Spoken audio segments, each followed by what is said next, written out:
but I'm also a Meals on Wheels volunteer. I've raced against the sport's biggest personalities, but I've never met more vibrant, amazing people than the seniors served by Meals on Wheels. As a volunteer, you deliver a hot, nutritious meal and a friendly hello to someone just like your mother, grandfather, or next door neighbor. These seniors are inspiring people with incredible stories to share, and they love to see you. The smiles you get back are priceless. Delivering with Meals on Wheels is easy, and you don't have to drive like me for it to be quick. You can volunteer your lunch break once a week or just once a month. With 1 in 6 seniors facing hunger and many more living in isolation, your lunch break can make a real difference. So, America, let's do lunch. Volunteer your lunch break at americaletsdolunch.org. This message brought to you by Meals on Wheels America and the Ad Council. Okay, Simon, what are you wearing right now? Nothing. That's right. And what do people normally wear? Clothes. Exactly. So now Mommy's going to teach you how to dress yourself. Clothes keep us warm, they look good, and if we go out without them, the neighbors will talk. So it's important to know how to get dressed. Here's how it's done. Underwear always comes first, name tag at the back, then pants, then shirt. Get the first button in the right hole or you have to start all over. If you're wearing a tie, it goes over, round, through, and pull tight. Tuck your shirt into your pants and zip up your fly. Socks going first, then shoes right on right, left on left. With shoelaces, just take the ends, cross them over, switch the loops. The rabbit goes down the hole, pull tight, and you're left with bunny ears. I love bunnies. Good to know. Now remember, spots don't go with stripes, socks don't go with sandals, and if you've tucked in your shirt, wear a belt. Got it? Why are your pants on your head? Most parenting is hard to do in just 2 minutes. But spending just 2 minutes twice a day making sure they brush their teeth is easier and could help save them from a lifetime of tooth pain. For fun 2-minute videos to watch while brushing, visit 2min2x.org. That's 2min2x.org. A message from the Partnership for Healthy Mouths, Healthy Lives, and the Ad Council. So you see, son, good manners are very, very important. Someday, many years from now, when you're a grown-up, you'll be a man. And when you are, you should be a gentleman. Do you want me to go through it one more time? Yes. Yes, please. Yes, please. Exactly. Always say please, thank you, you're welcome, and excuse me. Sit up straight, hold doors open for ladies. If a door's shut, then knock first. Don't burp, don't swear, don't speak with your mouth full, don't reach across people's plates, keep your elbows off the table. What table? And don't interrupt. While we're at it, don't stare, don't use foul language, don't call people names, but do remember people's names. Always share your toys, play nice, and cover your mouth when you cough or sneeze. On the bus, give up your seat to anyone who has trouble standing bottom line. Treat others the way you'd like to be treated. Got it? Got it. And stop picking your nose. Most parenting is hard to do in just 2 minutes. But spending just 2 minutes twice a day making sure they brush their teeth is easier and could help save them from a lifetime of tooth pain. For fun 2-minute videos to watch while brushing, visit 2min2x.org. That's 2min2x.org. A message from the Partnership for Healthy Mouths, Healthy Lives, and the Ad Council. Hey, there he is. How's it going? I'm having a stroke. Are you going to shake my hand or what? I'm having a stroke. Wow, you're not even moving your arm. I'm having a stroke. Are you okay? I'm having a stroke. Your face looks weird too. I'm having a stroke. Are you having a seizure or something? I'm having a stroke. When someone is having a stroke, they may not be able to say it with words, but their body language will tell you loud and clear. I'm having a stroke. You just need to know the sudden signs. Look for FAST, F-A-S-T. F, face drooping. A, arm weakness. Or S, speech difficulty. Then T, time. Time to call 911 immediately, because the sooner they get to the hospital, the sooner they'll get treatment. And that can make a remarkable difference in their recovery. Know the sudden signs. Face, arm, speech, time. Spot a stroke fast. Visit strokeassociation.org. Brought to you by the American Stroke Association and the Ad Council.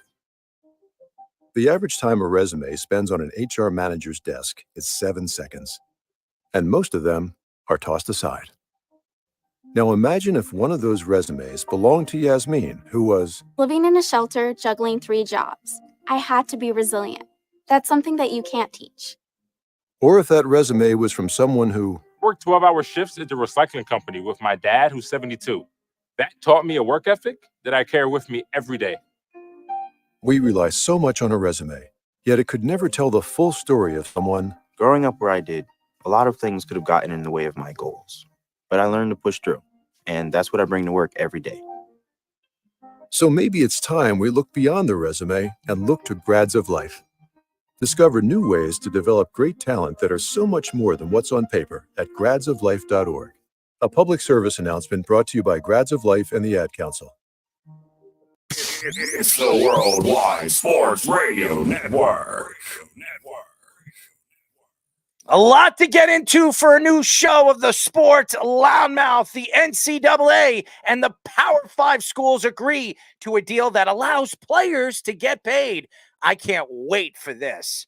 Draymond Green says that the NBA is not set up to make players healthy or wealthy, whatever you want to say with that. And Jason and Travis Kelce commented about Tom Brady's deflategate and his broadcasting career, and much, much more on a new show of the Sports Loudmouth.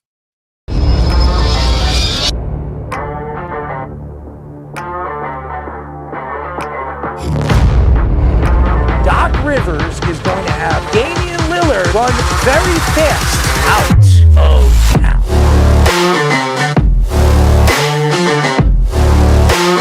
Does he help them win? You're under 500. Aaron Judge helps the Yankees win. You're paying the players $300 million. You better be sure that guy's going to help you get over the hump.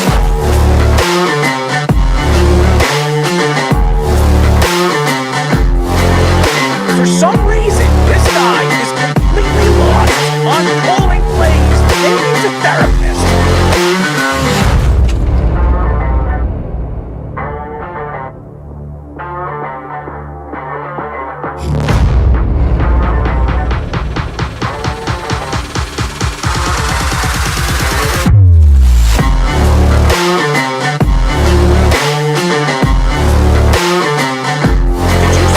Jackson cried to the referee. No, he didn't.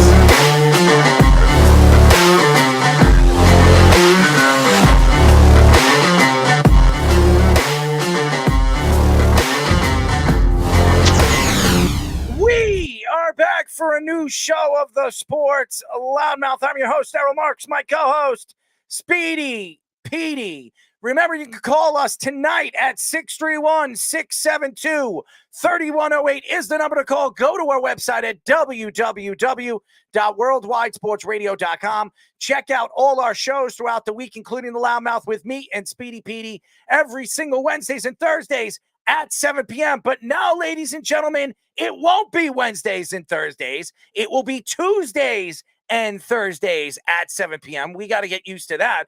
It's something new that we're going to be doing for all the fans, spreading out our content for all the fans to check us out throughout the week. All you have to do to go to our website at www.worldwidesportsradio.com. A lot to get into tonight, but before we do that, Speedy, what is up? Yeah, I hope everyone had a good Memorial Day weekend. I want to give a salute to service as well to all that served in all the armed forces, even the first responders as well. Everybody that's fought for our freedoms. I salute all of you and your families as well. Salute, Speedy. And speaking of family, I also give condolences to Nithin. He lost his grandfather yesterday, unfortunately, passed away. So Nithin, my heart goes out to you and your family as well. Absolutely. Nithin's been a friend of the show, great person, good personality, and obviously great analyst. And he goes out there and he works with so many people in the sports world. He works with the Yankees. He does a lot with the farm systems, and he does a lot right now with autograph signings all over New Jersey, the tri-state area. He's just a good person, a good seed, and very well brought up. And I just when I heard his father passed away yesterday, I was very upset. It was a day of just celebrating our country and our flag and all the people that fight for our country and save so many people's lives. And the fact that some people lose their lives for protecting us, it's a very important day. Veterans Day and Memorial Day are 2 days really for the soldiers and the people that fight for us and keep us safe. So I want to give a shout out to all the people that fight for us throughout the rankings of the Army, the Marine Corps, obviously the Air Force, and every single people that fight for us throughout the world. Thank you very much, and we salute you, and we really appreciate everything that you guys do for us. So thank you. It's crazy. All weekend, I don't understand this weather. I have no idea what is Long Island weather. One day it's hot as hell. It's like 85 degrees. I'm sweating. I can't even go outside. And by the way, my landlord didn't even put the air conditioning in my windows yet. So I have the windows open. I want to air out the place, especially the studio. It's horrible. And I hate when the air conditioning's in the studio window because it's too loud. and these mics are condensing mics, so you can hear everything. So I hate it. So we keep it in the other room, and it to me, it just gets too hot. I don't like this weather. And then it rained. Did anybody see the rain yesterday? It came down yesterday. Barbecue. I was helping my friend barbecue, and that's the best part of, celebrating Memorial Day or 4th of July is hanging out with your friends, hanging out with your family, and having a barbecue. Well, it wasn't such a great barbecue because I got soaked, and I was sitting. He got a new canopy, and we're all sitting behind the canopy, and you couldn't even hear yourself think. It was coming out too loud. So, I mean, you're in Connecticut. You were hanging out with your family. There was only a little bit of rain. It wasn't a storm like that. It was horrible. Yeah. It was absolutely horrible. But I hope everybody enjoyed the Memorial Day, hanging out with their friends. I did on Sunday, but I was working all weekend. I love to work. I love being in the public eye, entertainment, and interviewing people. So I was very excited to just go out there, out and about, and do what I do best, and that's just be crazy. But it's going to be great tonight, as always, as we have a very special guest at 7:30. We'll be talking to former Pistons and Clippers shooting guard Alex Acker. So he will be joining us. I'm sorry, Alex Acker. I'm sorry. I'm sorry. I had to correct myself there.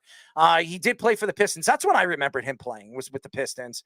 At 8:30, we'll be talking to co-founder of All 22 Premium Fantasy Football, Chris Lombardi. He's been on a show before. He's very, very good.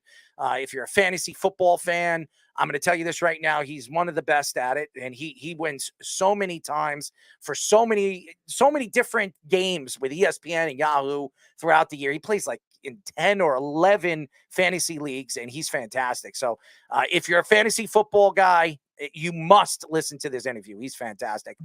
We're definitely going to get into the NCAA Power 5 school agreement to give the deals for these players and getting paid. That's a big story right now. It's something that I've been really preaching. That was something I was preaching about last week. So definitely going to get into that. Draymond Green says that the NBA is not set up to make players wealthy. That's a bunch of crap, but we will get into that. Jason and Travis Kelce commented about Tom Brady's deflategate and his broadcasting career. So we will get into that. That's something interesting to get into. Brandon Aiyuk says he wants to be paid the same or more as what St. Brown got paid, $28 million per year. I think St. Brown's a little bit better of a player, so we will get into that. Ronald Acuna suffers a torn ACL in his left leg. That's his other leg. He's out for the season. What does that spell for him? So we will get into that. Angel Hernandez, I know everybody loves him, announces his retirement. And Rob Manfred says robot umpires will be pushed back until at least 2026. You know why? Because that's when he's retiring, ladies and gentlemen. NBA and NHL playoff updates. Celtics sweep the Pacers. Mavericks up 3-0. And the Rangers and the Stars both are up 2-1. So it's going to be fun. It's going to be a fun show. So, it's crazy. And this is the story I really wanted to get into, is the NCAA and the Power 5 conference, which the agreement and the deal would make the school have the opportunity to pay players, which is something so very important. And college sports in history, I've been preaching this for years, that college teams should be paying the players, especially if you're, I believe, a 5-star recruit. If you're expected to be a star quarterback, or if you're expected to be a star defensive lineman or a linebacker, or even a defensive back, which we've seen like Sauce Gardner over there in Cincinnati, they should get paid. Now, what's interesting about this story is what they're offering and where the sources are coming from the schools, that $20 million to dispute, that $20 million will be disputed, distributed among athletes within all sports. And to me, I don't think that's enough. I don't think that's enough, because if you're a Power 5 team, or you're in one of those schools they have a good football program, but they don't have a good baseball program, and they don't have a good hockey program, or maybe they have a school that has all good programs, like Boston University. They have a good football program. They have a good basketball program. Not a great one, but a good basketball program. And they have a great hockey program. So how do you distribute $20 million? That's my question. How does this work? And that is where they have to be in sync with, obviously, the NCAA and with all these athletic organizations, especially with hockey, basketball, football, and baseball.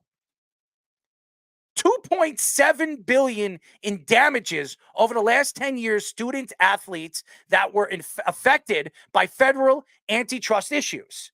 And that's something that the NCAA has looked into and are wondering why this has been going on for all these years and what has really, where was this going throughout the league and throughout the NCAA? And $2.7 billion, there's about 14 players that are going to get paid a lot of money. Now, obviously, all student athletes in 2016 are allowed to some type of benefits because of the NCAA settlement of the antitrust case. And here's the thing. There's a lot of money being distributed over the years. There's a lot of colleges and there's a lot of players. And for years, I believe institutions were paying these kids under the table. And it was illegal. And now, with the NCAA agreeing or going to agree to obviously give them an opportunity to make some money and have millions and millions of dollars before they even step on a football field, before they step on a baseball field, before they step on a hockey rink, or even a track and field, track. To me, there has to be something. And I don't think like I said, going back to the $20 million, I don't think that's enough because there are a ton of schools that have great programs. And again, you're going to have to wiggle certain money to each program.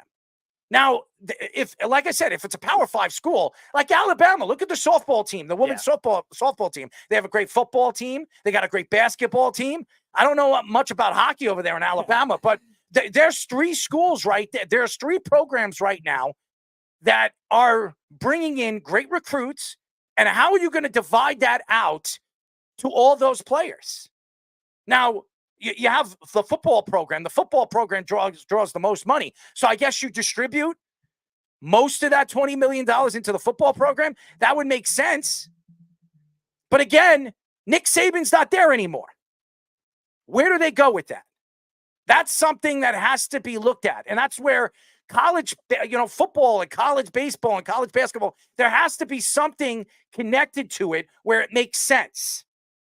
I don't know how they're going to figure this out. And again, $20 million, is that really enough? Because there are football players, like we were talking about Rashada, who was offered $14 million by himself, $14 million, and they promised his father $1 million. That's $15 million.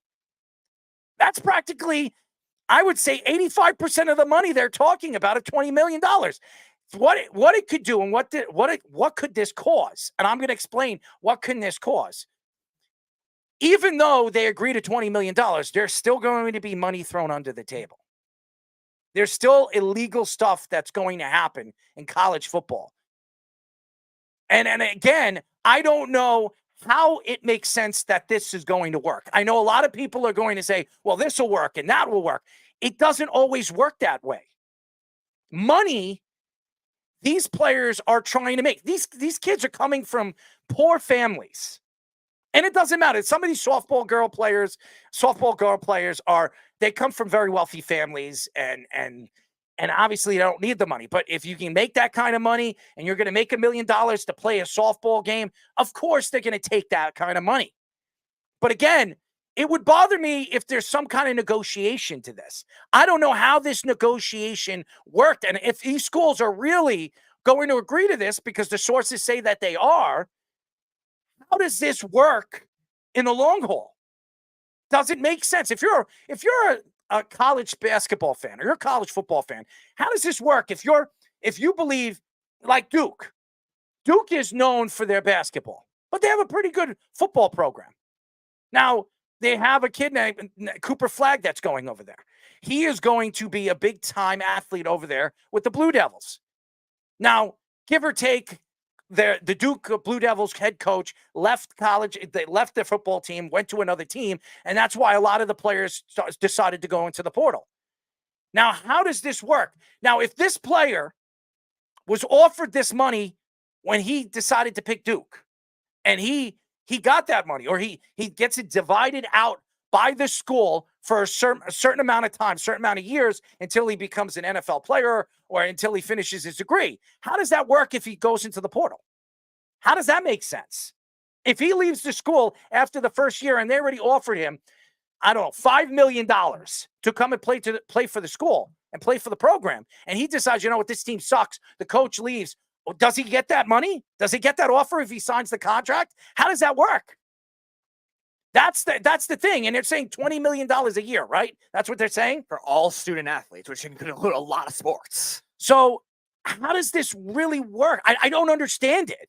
And that's the thing. What college sports is trying to do is they're trying to allow this to happen. So even if there's money being shoved under the table, which it probably is still going to be, it's going to be legal in some kind of way, because you know, a lot of these schools, they'll find ways to use paperwork or a paper trail that makes sense for those schools to cheat and find a way to work it out where these players are still getting their money. They can still prove on a piece of paper that they have agreed to it and the schools agree to it, and that they're not causing fraud. They're not causing something that's going to affect the NCAA rules when they agree to this. Right. And you also judge not only the amount of athletes that are being paid, but the amount of sports that could exist in every Power 5 school. They're Power 5 schools for a reason. Like, they have almost every sport there imaginable, both men and women's. They could have it with lacrosse, volleyball. They could have it with, like you were saying, softball. Like it's not just the football. The football is going to be the biggest,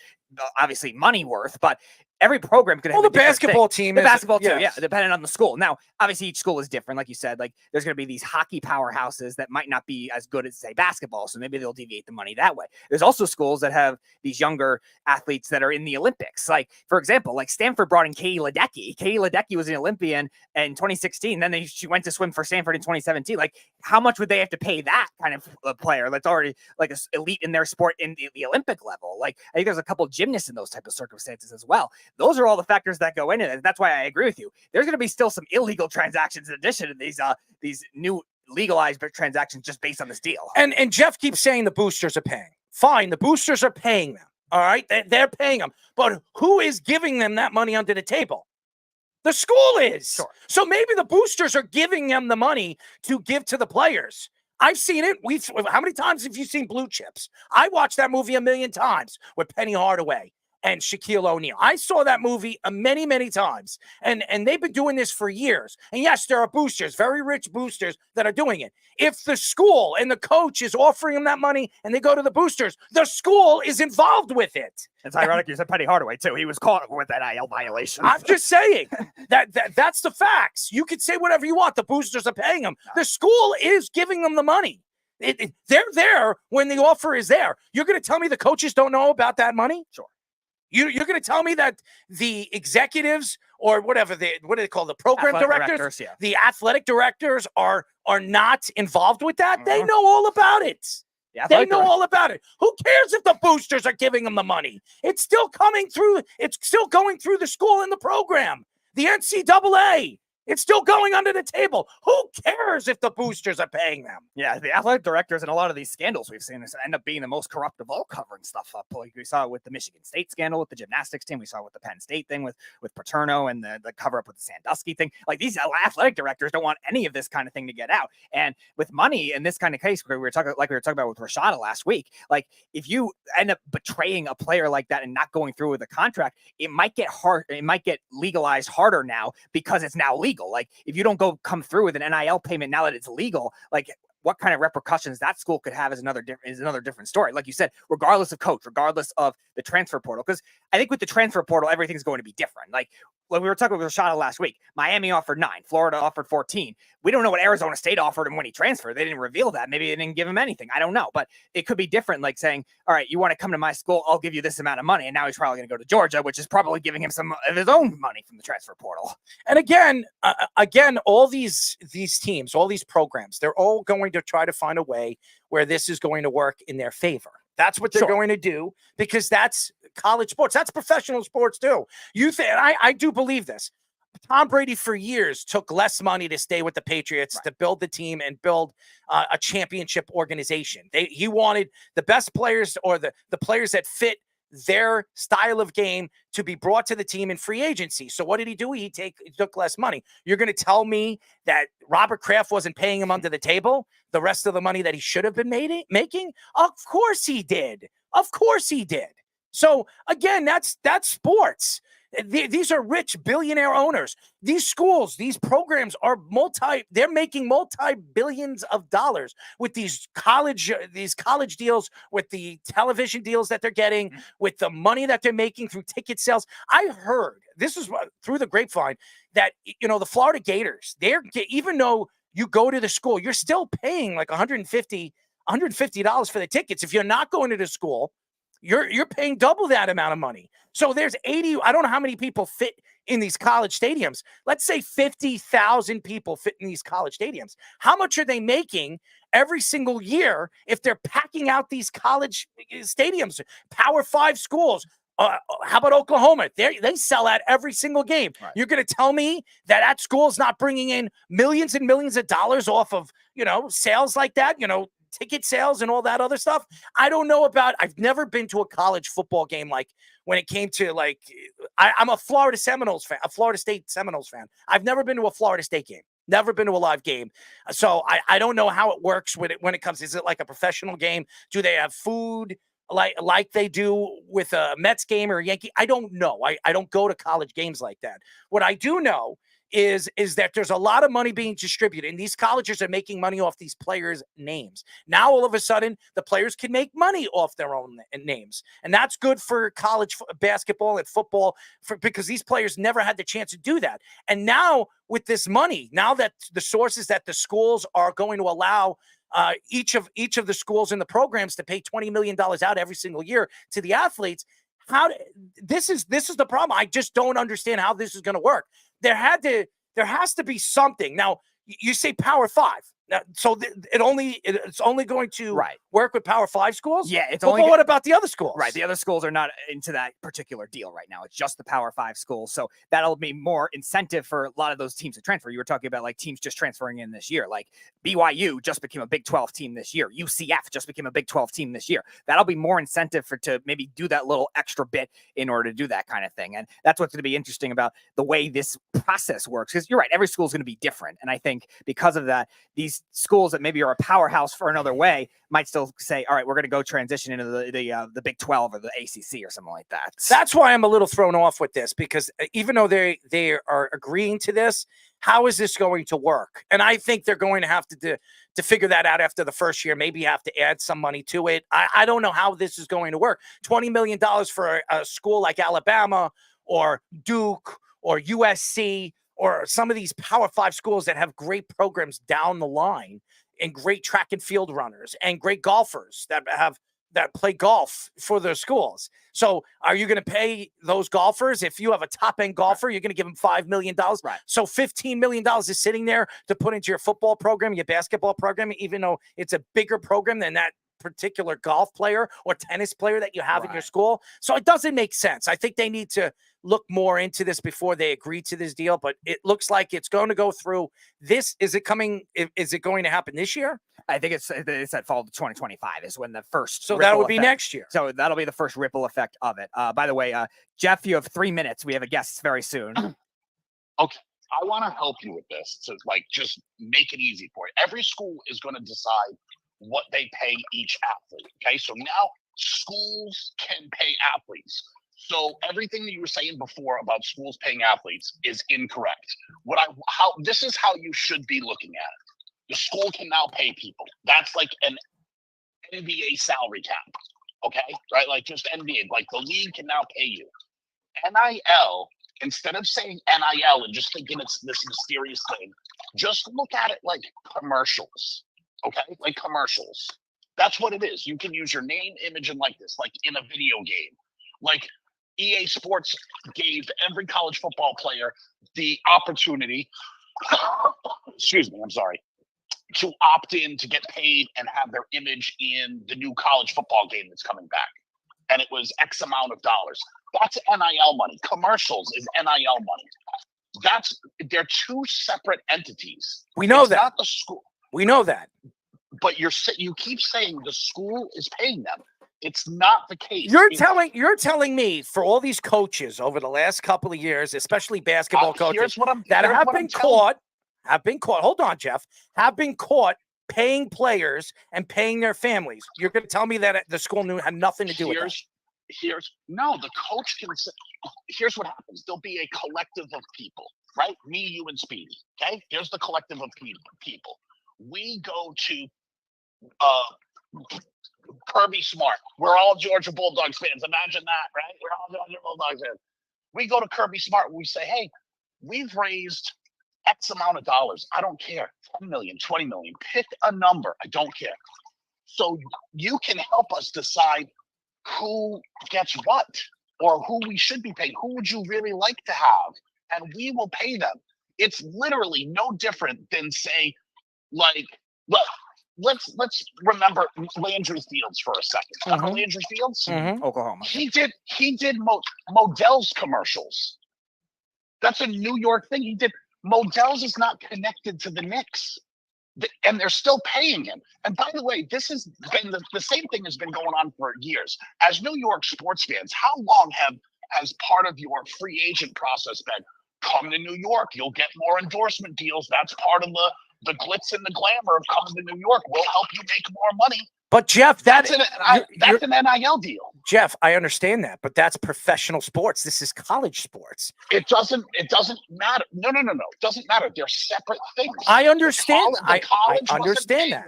I understand that. Wasn't paying. No. The college wasn't paying them, and they have the opportunity to go make money off their name, image, and likeness. They can make commercials. We understand what NIL deals are. We speak about it. Yes, we do, Jeff. The school is paying them. You're going to tell me that. Okay, so you say boosters, right? The boosters are paying them, right? Paying them money under the table. So you're going to tell me the school. It's not under the table. It's very much above board. But they're not getting in trouble. They're getting away with it. Okay, so the boosters are paying some of these kids. Because it's allowed. It's allowed? Boosters are allowed to pay players for all these years? NIL money is allowed. No. The rule has changed. Before they weren't allowed to. And when they said, oh, now you can do NIL money, then it was allowed. This is the same argument as when Reggie Bush was taking things, it wasn't allowed. And then they changed the rules, so now it is allowed. So then they gave his Heisman back because it now is allowed. Yeah, it took them 2 years to do that. It took them 2 years to do that. Well, whatever. However long it took them, they gave it back to him. There has been a rule change that they can do that. Like, how is this any different than any other rule change? Because now, Jeff, the schools are going to be allowed to pay them $20 million. And you keep, yes, $20 million. But that's not even the argument. But that's not even the argument of what we're even talking about. But the Knicks were paying Landry Fields. So why should he make commercials? Isn't that like somehow subverting? But Jeff, paying him because he was making money? Jeff, that is a professional basketball team. Okay. And this is college sports. Okay. Right. And now it's become legalized that these guys can make money off their names. Okay. We just spoke about that. And now and starting next year they'll be able to actually get money. You're correct. Who knows how they're going to distribute that? $20 million, which I disagree how that's going to work. Well, every school is going to be different, right? But look at the NCAA or these schools as the NFL or the NBA or any other league. Any other league. That's what it is. It's like any other league. And NIL money is endorsements and commercials and things like that. They're two separate things. We got it. We understand that. It just, to me, the whole conversation that was brought up, and I've been saying this for a long, long time, that the schools should be allowed to pay the players. And now they're coming to an agreement that in 2025, they'll have all the Power 5 schools will have $20 million to distribute out to their players. How does that work? If you have a great basketball team, right? But you have a great football team. Different. You're going. How does that work? But every school's going to be different. I understand. Every school's going to value things differently. Okay, so all right, you have a star quarterback. All right, he's one of the best in the country. He's a 5-star recruit. He wants $5.5 million. Okay, you're going to pay him $5.5 million, and then your school brings in one of the best track and field runners in the country. He's going to run in the Olympics. That's not how that's going to work. How is that not going to work? That's a Power 5 school. It's a top track and field program, right? All right, well, I'm going to tell you how this is going to work, because you're trying to lump the two things together. The school is going to say, we don't have that money for you. We have, and I'm just going to pull a number because there's going to be a lot of student athletes, $50,000. So here's 50.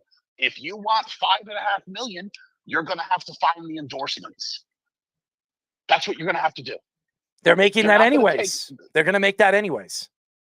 No, dude. That's where that money's going to come from, because they know they're going to have to spread that around. They know. But look, the $20 million by rule has to be spread around. And I don't know if it's going to be just to scholarship athletes or if walk-ons are going to get it too. I don't know how all of that's going to shake down. But if someone's like, oh, I want $5.5 million, you're going to have to go to the NIL people and see if that money is there for commercials or video games or a little doll, that they sell. Like that's where that's going to come from, like it always has. Again, I'd like to see how this is going to work. I think there's going to be problems, and I think there are going to be walls that are going to be hit when this rule comes in effect in 2025. And it's also going to force a lot of schools into precarious predicaments, right? I'll give you the biggest school that probably has the toughest predicament. It's only for schools in Power 5 conferences, correct? Yep. Yeah. For right now, Does that could change. Oh, right. Okay. Oh, yeah. Right. Okay. Fair enough. Then is Notre Dame being left out? No, they're in. They're an ACC member. But no. They're not an ACC member. No, they are. They filed one as an ACC member. Right. But they play an ACC schedule. But they famously were like, we're not joining the conference. Yeah. Famously have been like, we're not joining the conference. And it also shows you that where college football is going. Join a Power 5 or you're pretty much cooked. Like, so they are going to super conferences. Like we didn't already know that, right? With UCLA and USC joining the Big Ten and some of these other in the next 10 years, there's going to be like 2 conferences and that's it. They're going to all compile into 2 conferences. I'm for it. Yeah, I think that's what's going to happen. Yeah, I'm for it. Like, let's match all of them together and start playing real schedules. I am quite tired of, and I don't care who you're a fan of. It doesn't matter if you're a fan of Alabama or Georgia or Florida State. It doesn't matter. I'm sick of Georgia playing Alcorn State in week 1, or Alabama famously plays the Citadel or so. No, dude, we're not doing that. Every week should be a week where like Alabama plays an actual real school, right? Rutgers. They're not very good, but at least they're a real school.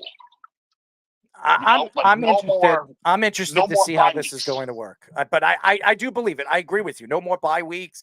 I think they just play out their games and then they go into a tournament. I think there should be more than 12. I think there should be 21 teams or something like that. Something that evens out where you go through a tournament and you play less games and more, and you go through a tournament of like, you have to go through 4 rounds to get to the championship game. Well, they're going to 12. They're going to 12. Right. So that's what they're doing. They're going to 12. So that just is what it is. Yeah. But this is no different than like, you just got to consider like a high school kid as part of free agency, because that's what it is. He gets to choose where he wants to go. Just like you remember the Kevin Durant deal with Golden State? What was part of his deal? The owners went to him and said, we can only pay you as a team. We can only give you a max contract or whatever. But our team is in San Francisco, and I know every investor in Silicon Valley, and they hooked him up with investors to invest his money so he could make more money. That's NIL stuff. That's what that is. So the $20 million is separate from NIL. No, we got that. We got that. I think you're right, but I think you constantly conflate the two by saying, "Oh, this guy's going to get $5 million. What about the other 50?" It's not coming from the NCAA money that they're going to have. No, I understand that the NIL and the $20 million that they're going to be getting and divvying out to their programs, I is different. I understand it. But anyways, Jeff, we have to let you go. You can call back. Jeff, we have to let you go. All right, Jeff. We'll get Jeff on a little bit later. Anyways, let's go to a quick break. We will have Tommy Scoops with our Sports Minute. But when we come back for the first time on the Sports Loudmouth, we will be talking to former Pistons and Clippers shooting guard Alex Acker here on the Sports Loudmouth. This is the Sports Loudmouth Sports Minute. Are you ready to get loud? with Tommy Scoops. That is right. We all know what time it is. The Loudmouth Sports Minute with the man of the hour, Tommy Scoops. Getting straight into the report right now. Over in the NBA, Pascal Siakam is expected to get a max contract after being traded by the Raptors midseason last season. The Pacers make a priority to pair veteran big man with Tyrese Halliburton long term. Switching over to the Mavericks. Earlier today, the Mavericks listed point guard Luka Doncic and Maxi Kleber as questionable, but are active and available for tonight's Game 4 at 8:30 p.m. Eastern Time. Switching over to the NFL, the Cardinals have announced that they have signed the first-round defensive lineman Darius Robinson to a 4-year rookie contract, giving the Missouri native $13 million with $6.9 million signing bonus. And finally, the NFLPA is looking to push back or even remove the offseason team activities altogether in favor of a longer training camp as soon as the 2025 season. Now it's going to be time for Scoop to Scores. I'm going to get into the scores going on right now. And over in the MLB, Boston has a 4-3 lead over Baltimore, with St. Louis having a 3-0 lead over Cincinnati. Oakland and Tampa Bay are both tied up at 0 apiece, with Washington and Atlanta also at 0 apiece. All right now it's going to be time for continuation of Scoop to Scores. We're at 8 o'clock right now. The Rangers are also going to be facing against the Panthers. And as mentioned, the Mavericks and Timberwolves at Game 4. So that's all the time I have right now for you guys. I'm going to kick it back to the boys for their next guest on the Sports Loudmouth. This is the Sports Loudmouth. 631-672-3108 is the number to call. You're listening to the Sports Loudmouth. I'm your host, Errol Marks, my co-host, Speedy Petey. Remember, you can go to our website at www.worldwidesportsradio.com. Check out all our shows throughout the week, including the Loudmouth with me and Speedy Petey every single Tuesdays and Thursdays at 7 p.m. All you have to do to tune in and check out our local listing for all our shows is go to our website at www.worldwidesportsradio.com. All right, ladies and gentlemen, we have never had this guy on our show. We were very happy that he told us yesterday that he was coming on. We've been trying to get this guy on. He's in Italy. He's hanging out. He's enjoying himself over there. I don't know what part of Italy, but we're happy to have him on. We're now talking to former Pistons and Clippers shooting guard Alex Acker. What's going on, Alex? Oh, you're muted, Alex. Oh, there we go. We have Alex. You there? Do you have to tell him to go in and out, Speedy? Yeah. All right, we're gonna get Alex on. We don't have any sound for him, so we're gonna just wait for him. I want to give a shout out to Alex Acker. He's going to be joining us in just a few moments. We cannot hear him, so Speedy, you had to test this sound before we go. So let's tell Alex to go back in and come back in and go back out. But I want to finish up with the whole college football situation because Alex is having problems with his sound, and I don't want to go in and go out. Can you hear me? Now we hear you. All right, yeah. So now I think you went in on the second feed. Now we come in on the camera on the other feed. I think. Okay, got you. There you are. Okay. All right, Alex. I want to apologize to the fans. We have Alex Acker on the show. So, Alex, how you doing? How's Italy going right now? Man, it's doing great. It's doing really good, man. Appreciate you guys for actually having me. I know it's been a lot of ups and downs trying to get here. It's about 2:00. Not ducking nobody by no means, man. It's just a long time as far as the time zones, So I appreciate you guys for staying with me and let me be a part of this show for sure. Absolutely, and we see your career, and you had a pretty good NBA career. You were in the NBA for 3 years, and you had a chance to play for the Pistons, a team that at one point were one of the better teams in the NBA. They were a fantastic organization, very well built. Joe Dumars was the GM for there many, many years. And this is a team and an organization that's been craving for a winner. And at the time that you were there, they were just, they couldn't get over the top. They were trying so many times to get a top draft pick. There was no more Ben Wallace. There was no more Rasheed Wallace. There was no more Richard Hamilton anymore over there. So what was it like playing for Detroit and the fans?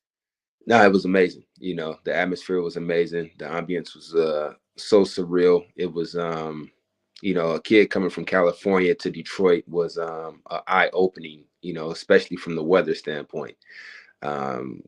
went to Pepperdine University, so the sun was shining all day, every day until you get to Detroit, where it's nothing but blistering cold, So that was really something that was shocking for me. But for the most part, it was a situation where a lot of underdogs were on that team trying to prove themselves. The guys that you mentioned, as far as Rashid and Ben Wallace, we had Chauncey Billups as well, Mr. Big Shot, Rip Hamilton, a guy from Connecticut who people thought was undersized as well too, was a tremendous attribute as far as contributing for a championship team. And we were definitely there. We ran into a guy that was pretty phenomenal, that destroyed us in Cleveland in the Eastern Conference Finals, LeBron James, who pretty much killed us with 26 points in the fourth quarter.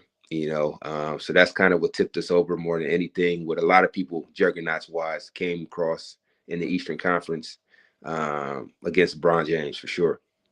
Yeah, so you mentioned Chauncey Billups, and he was definitely one of the better three-point shooters in that era, and one of the biggest personalities as well, now coaching with the Portland Trailblazers. So what was he like as a teammate, and what do you think of him potentially as a coach down the road as well? Oh, man, he was big bro for sure. I got a long story, but I keep it short, though. He's the main reason why I got drafted into the NBA. All seriousness, coming from Pepperdine University, if anybody knows where that's at, it's in Malibu, California.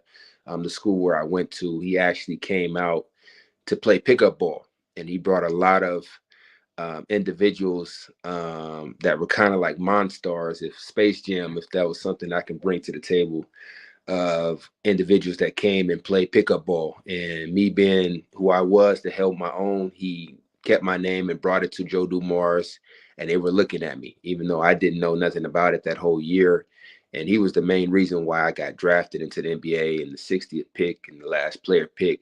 So his word is bond as far as who he is. And just getting to be able to see him 82 games and watch him destroy basketball at a point guard position of what he did, only probably taking about 6 or 7 shots the whole game and dominating the fourth quarter when it was needed, was pretty phenomenal, So him as an athlete was phenomenal. Him as a coach is even more special to see, implementing those tactics and drills and all kinds of stuff that he had, making himself an elite player and giving it to these guys for the Portland Trailblazers.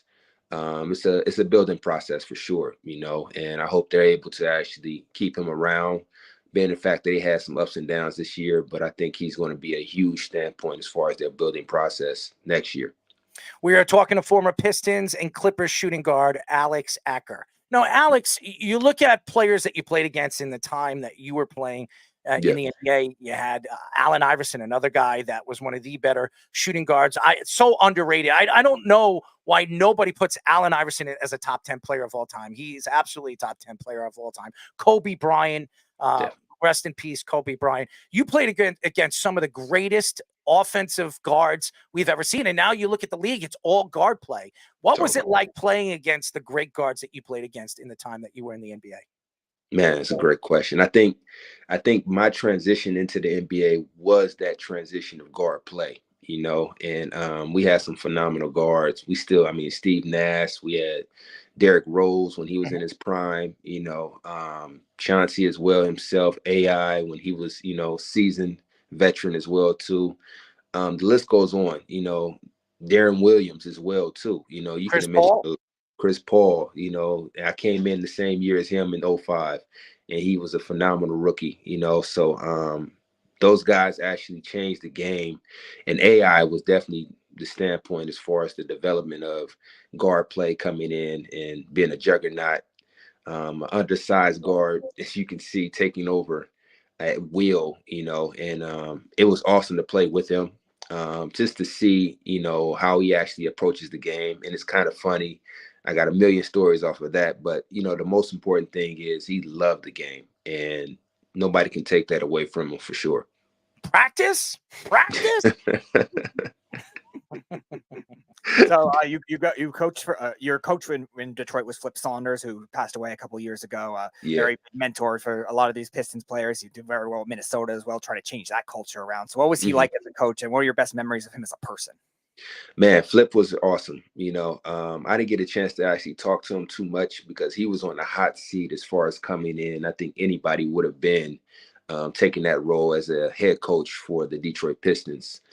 Being the fact that we only had one situation as far as winning, and coming in as a new coach, I think the guy that actually drafted me was Brown, and he left that same year when I came in, and he didn't know too much about me at all. He wasn't the reason why I was there. But at the same time, he gave me, enough shots as possible, and I took advantage of it. But it was small increments, which I wanted more. But I think for the most part, one conversation I had with him, he always grilled me as far as on the planes. He asked me what kind of plays these were, what kind of play this was, what were we running, and I was always sweating on the planes because I knew he was going to actually challenge me, and he would deduct money from me on the planes because I didn't know what it was. But he gave a huge booklet as far as like 500 plays at once, and he was known for having so many plays for counters and stuff like that. And it actually heightened my IQ level as far as being a great, phenomenal basketball player myself, and having the tenacity to have a 16-year career as well too, to challenge myself as well. So shouts out to him and what he's done, and his family. My condolences as well too, for sure. Alex, you come from Compton. It's not a very friendly place. Okay, everybody that I've been to Compton before, I've hung out over there. Believe it or not, I've seen the basketball. Some of the meanest basketball players come from that place, and I'm a big Dr. Dre fan. So I follow his music. I love his music, and the game was so different at the time that you were playing basketball over there and growing up over there in a place, you could say whatever you want. It wasn't a safe place. It wasn't a safe place to. So what was it like growing up in Compton? No, it was actually one of those things where you actually had to know where you were going, and you had to figure it out real fast, what you were going to do, with your career, with your life. You can go left or you can go right, and those things were at every corner. And just steering the right situation of my dad putting the ball in my hand was a blessing to me, and I cherished that. I grew fond of that as well, and understood that this was my key of getting out. And I utilized that more than anything. And that was kind of one of those things where individuals saw that I was taking that serious, and they actually, bowed down as far as putting me in situations where I can be, tarnishing my career or anything of that sort, for sure. So I'm really blessed to be in a situation as far as understanding where I came from and carrying that load with me of understanding that, a lot of people were cheering me on, as well as a lot of people that weren't cheering me on, for that matter, and using that as leverage, for sure. We are talking to former Pistons and Clippers shooting guard Alex Acker. Alex, this has been a debate for the last couple of months. Okay, it's really for the last couple of years, because LeBron James likes to open his mouth and say that he's the greatest basketball player of all time. I think he's out of his mind. I do. I think he's a great basketball player. I think he's number 2 of all time. But yeah. Michael Jordan, I'm sorry. I watched Michael Jordan at the top of his game. He, to me, changed the game of basketball, opened up so many paths for international basketball, from Italy to France to the Dominican Republic. I mean, there are basketball players coming from the Dominican Republic. Yeah. I want to know your honest opinion. Michael Jordan, LeBron James, who's the greatest basketball player of all time? Oh my God. I think for me, actually growing up, to be honest with you, seeing Michael Jordan dominate and take over the game the way he did, was something that, every kid wanted to be, taking the last shot, being that guy to take the team on his back, no matter if you miss or make, you having that energy to actually do that. LeBron actually came in with a different tenacity as far as taking over the game, as far as facilitating, as far as a lot of other things of helping his team, needing his team. But Bron was one of those things where I look at it like this, to be honest with you. If you were to spend your last money on a ticket, who would you go see? You know what I mean? Who would you go see? If you had your last dollar, who would you go see? And again, like if you were watching these two juggernauts compete against each other, who are you looking at more? You know, like who would you be looking at more? Would you be looking at LeBron or would you be looking at Jordan the way he actually plays? We watch both of them play. We're the same age. I'm a little bit older than you. I'm 42. You're 41. So Yeah. again, I watched both of these guys in the prime of their careers. I remember when LeBron was drafted. I remember when Cleveland just automatically were the worst team in the NBA. He comes from Cleveland. He goes to Cleveland, and there she blows. And Michael Jordan really changed the game because I look at the game differently now because of Michael Jordan, the athletic, ability that Michael Jordan had in the 90s. Everybody says, well, if Michael Jordan had that athletic ability now, everybody has Michael Jordan's athletic ability. Meanwhile, everybody keeps comparing Anthony Edwards to Michael Jordan, which is ridiculous because Michael Jordan wouldn't be doing what he's doing in the playoffs against the Dallas Mavericks. That series probably would have been over already if it was Michael Jordan. So they're different. They're different beasts. Now, that doesn't mean that Michael Jordan isn't Michael Jordan and LeBron James can't be compared by each other. I mean, they can be compared because they have dominated their eras. They're the kings of their eras, and it's a different game. It's a different style of game. But that's why I don't understand it. And by the way, I respect LeBron believing that he believes that he is the greatest basketball player of all time. It's just the way he does it, where he comes out. He won on the ESPY Awards. And he speaks, and he has his wife, he has his kids saying it. Why don't you say you're the greatest basketball player? Michael Jordan came out, and when they asked Michael Jordan, he looked at the camera and he says, "Well, who do you think is the greatest basketball player of all time?" Yeah, and leave it up to you. Yeah. And you know what he does? This is what he does. That's what he does. He says, "That's what I'm 6-0, baby." Yeah. That's what he said. So that's the way he looks at it. But I mean, numbers. LeBron's going to have all the numbers. He's going to have all by the time he's done. But the basketball world now is all about numbers. Now it's not about what they do on and off the court. And Michael Jordan, he changed everything in athletics with the sneaker deals. Michael Jordan's still making $42 million a year by Nike. It's the highest and the most priced sneaker out still to this day. And so it says a lot about his brand and who he is as a player. Yeah. Yeah. I mean, you can go heavy-winded all day. You can talk about, Michael Jordan for sure. I think this era is all about stats. I think everybody believes in the stats. Everything is stats. And you can go pound for pound of what stats is and what it does. But it's like you said in the beginning, if you grew up in that era and you actually saw games and you saw the standout crowds of the Chicago Bulls and the competitive drive of who anywhere he went, he sold out. Even he was the always U.S. playing. Olympic Games, like even the U.S. Olympic Games, how they had to shut down buses and routes and stuff like that for him to actually play. He's a phenomenal individual, man. I've never met Jordan. I've seen him from one side of the court to the other. And his aura is just something that you got to just see for sure. Here's a question. Do you own a pair of LeBrons? Nah, I don't. They heavy. I'm a guard. How many Jordan sneakers do you own? Maybe 50. I ain't gonna lie. All right, arrest my case. There you go. There's your answer, ladies and gentlemen. Michael Jordan, 50-0. Yeah.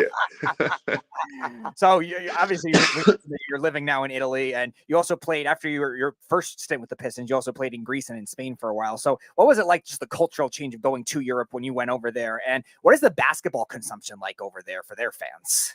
No, man, it's really amazing. To see the ball dribbling on the other side of the world is pretty awesome. The approach of how they actually go about teaching the game and the way they actually develop is pretty phenomenal as well too.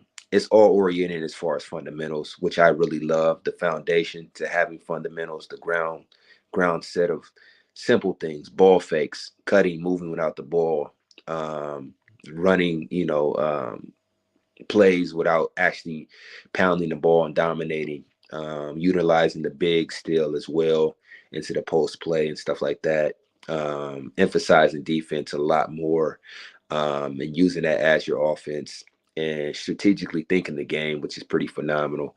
It actually is literally like a grown man in college, if I would say, and I really understood that you got to have an elite jump shot to play out here. you can't use athleticism all the time, because there are some trees and some walls that you can't go around, because there's no 2.9 second for bigs to actually get in and out of. If you're going past one individual, you damn sure got another one coming up. So that teardrop is definitely needed. A floater, all calibers of how to be fundamentally sound and utilizing every single weapon that you possibly can in order to score. And it's really really good to actually see the transition. And it was kind of scary for me too, because I didn't know nothing about the European game at all. And once I came over here, I really loved it for my first 2 years. I played with Olympiacos, then I played with FC Barcelona. And then literally when I came back to the NBA that next year, the game slowed down for me tremendously. It opened up so many avenues tremendously. I was more of a weapon, and not just having one arsenal as far as scoring. There was so many multiple levels of scoring for me, and it came so easy for me that second year coming back into Detroit. It's so interesting because we look at some of these great foreign players. As a matter of fact, the three best players I believe in the NBA right now is Joel Embiid. Well, it was Joel Embiid. I would say Giannis. Yeah. I would say Nikola Jokic, and I would say Luka Doncic. Those three players are all foreign players. They're all from foreign colonies. Now, you look at where the NBA is going now. It used to be dominated by the United States. If you look at, what was it, like 10 years ago? You can argue the three best players were LeBron James and Dwayne Wade, or one of those guys, in the top three of all time, and you could look at them shooting guards and twos and threes. Now it's dominated by foreign players. If you look right now, that it looks like Luka Doncic is heading right now to the NBA Finals. If he wins an NBA championship, you have back-to-back years the best players in the league that from the Western Conference win a championship. You have Nikola Jokic and then Luka Doncic. I mean, it's a different game now. No, it's a different game for sure. The NBA has always been looking over here.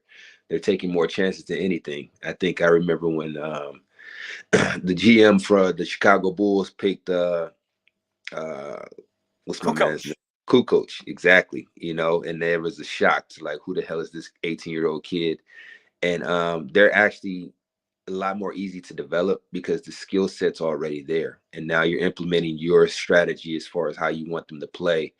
And they're team oriented already. So it's a foundation already set. So those things are easy, when it comes to that. And then from that point on, you just let the kid play, and using his wit from that standpoint. So they're drafting them young. They're not even looking so much as college. A lot of guys that I know personally, that I've seen play, that you guys probably have no idea who they are. They're coming over there, into the NBA.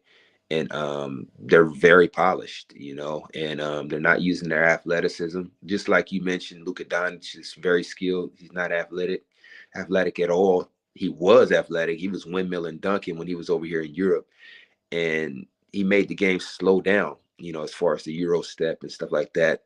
And guys from, college are trying to understand how to play that game as well, too. But the game is actually moving in that direction as far as the NBA. I think it's the size. When you watch these guys, when you watch Jokic, when he's on the court, I mean, he looks like the least athletic player on the court. But the guy sees the court better than anybody I've ever seen, any big man I've ever seen. I mean, the way he passes, the way he dribbles the ball, it looks so boring. But when he does crazy things, he's shooting threes all over the court. I'm like, this guy's shooting a 30-foot 3-point jumper and it's going in. And then Luka Doncic splash. And then Luka Doncic the other day, he's dribbling the ball. It looks so lazy and so boring. Yes. And he's just dominating. He gets into the paint at will. You can't stop him. He backs you up. He's going to beat you on the side. He's going to beat you to the hole. He'll pull up, pick you up on a pick and roll and shoot a jumper. I mean, the guy's unbelievable. He really is a phenomenal player. These guys, when you look at their body, you look at guys like LeBron James, you're like, wow, that guy could be a Greek god. You look at Luka Doncic, I'm like, where the hell his athletic ability comes from? I mean, it's just unbelievable. Nah, it's self-efficient for sure. They waste no energy when it comes to playing basketball, and it's almost a point where they don't need too many dribbles. They're getting to their spots and they're executing, and you can't do anything as far as stopping them one way. They have counters off of fading both ways, directions, and it's pretty remarkable to see how easy they're making the game and how hard and difficult it is that individuals are trying to guard these guys, and they're making the game look even more easier, and they're putting so many emphasis on double teaming, and they're making right reads. They're passing the ball the right direction and stuff like that, throwing lobs. Luka Doncic's doing an amazing job with his bigs and stuff like that, facilitating the ball, playing well with Kyrie Irving. It's pretty phenomenal to see both of these guys, yin and yang, pretty much, go at anybody. We are talking to former Pistons and Clippers shooting guard Alex Acker. Before we let you go, man, there's a lot of humility with the NBA and NBA players. And there are 3 players over the years that have said some mighty dumb things in the NBA. And I want you to vote who's the dumbest and who's the smartest. Okay. You ready? This is true. I'm going to help you out here. Okay. We'll go first with Draymond Green. He came out recently and said, now quote me on this, says that the NBA is not set up to make players wealthy. I just read that. That is the most ridiculous statement I've ever heard in my entire life, because there are guys right now. Jaylen Brown just got a $400 million contract. Jason Tatum's going to get a $500 million contract. You got guys right now on the bench. The 13th guy who doesn't even play on the court, he's making like $1 million, $1.5 million. So that's one. All right. Hold on. You have Kyrie Irving. All right. Mm-hmm. Who's come out and said that the earth is flat and he can prove it. Okay. Yeah. So that is a ridiculous statement that I don't know where he gets his information. Maybe he hangs out with a bunch of scientists and, he's a scientist of his own. He went to Duke, but he didn't graduate. So, okay. So there's the other one. And then there's Steph Curry, who came out and said that we never were ever on the moon. So tell me, Steph Curry said that? I didn't hear that one. Yes. Steph Curry came out and said that it was, what did he say? He said it was movie. What was movie? Yeah, it was based. like movie satellite type thing. It was not real. Movie based. It was not real. It was made in Hollywood. So that's what he came out and said. So from 1 to 3, who's the dumbest? You're gonna have me on live TV, and this is stamped and permanent right here. So I can't. Don't worry. I mean, I've said it many, many times. Who's the dumbest? I think they're both. All 3 of them are dumb. But they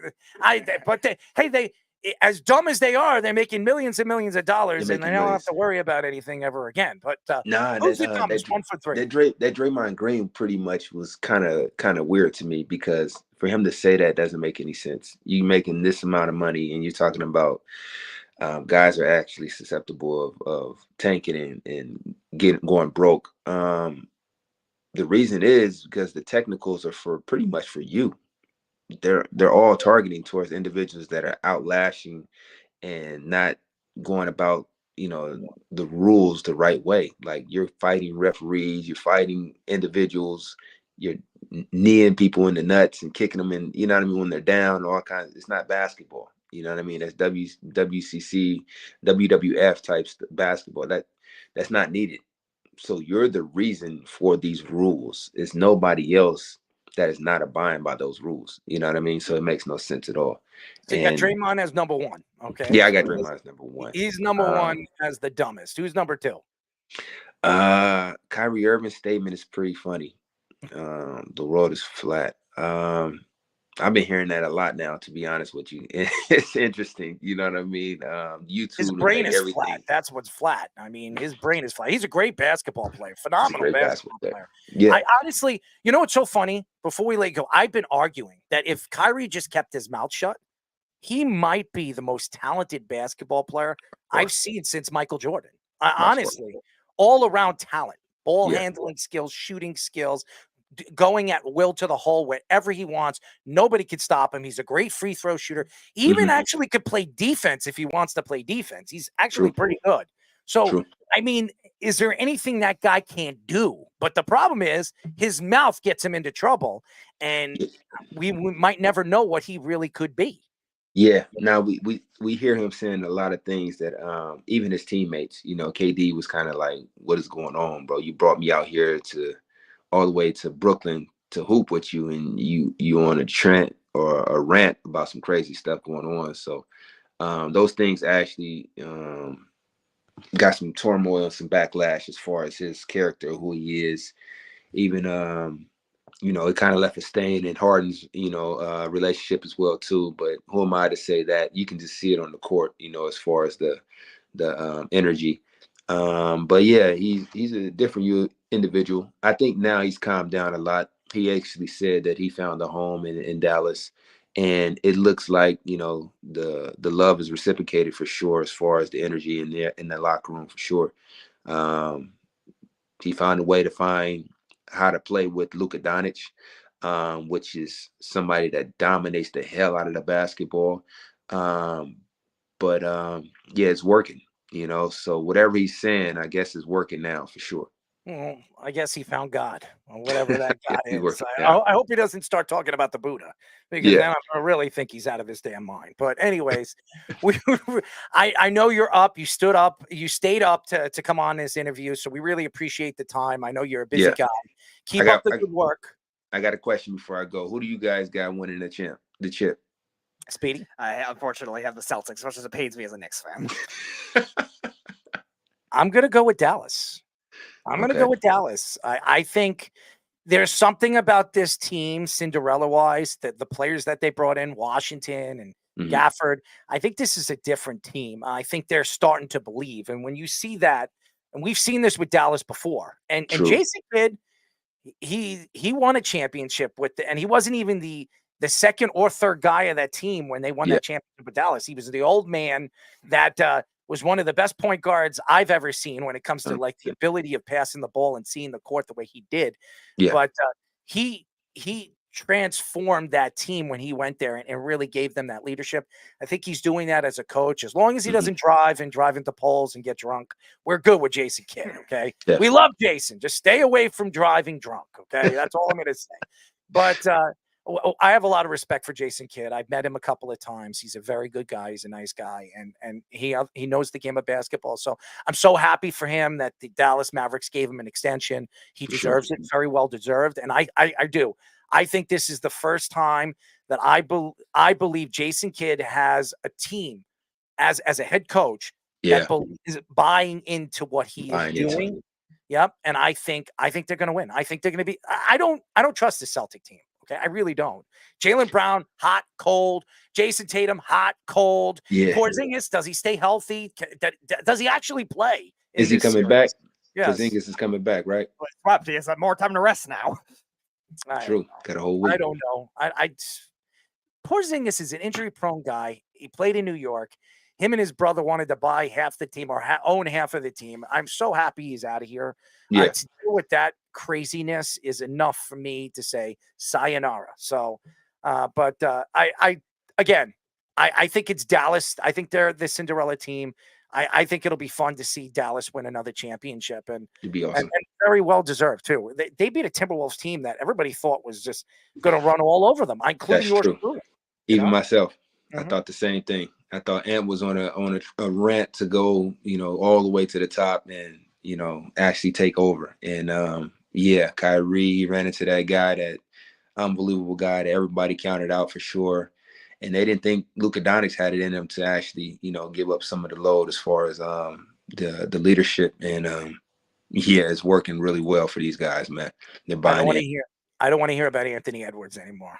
The next Michael Jordan, he's the best player in the world. The best. I've said this, and I think he was robbed this year. Luka Doncic was the MVP of the league this year, and I said that he was the best player in the league. Listen, you're going to give it to Nikola Jokic. I don't think he's going to complain. That's his best friend. Yeah, they love each other. So, but Luka Doncic, that guy is an unbelievable player. I wish that's the one thing Mark Cuban did right. That was the one thing, trading up and That's crazy. And trading Trae Young for him. I mean, boy, oh boy, was that a steal. I mean, yeah. No, it's a good steal. Yeah. And that's the thing that's the thing we just talked about as far as trading the European for American, just like that, believing in that situation. So yeah, that was a smart, homework done right situation for sure.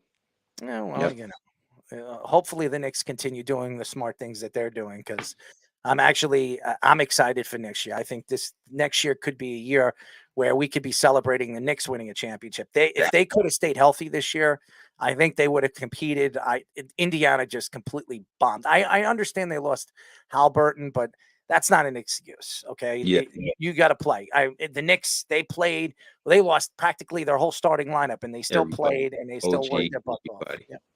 Yeah, Bronson had pretty much eight fingers, 7 toes.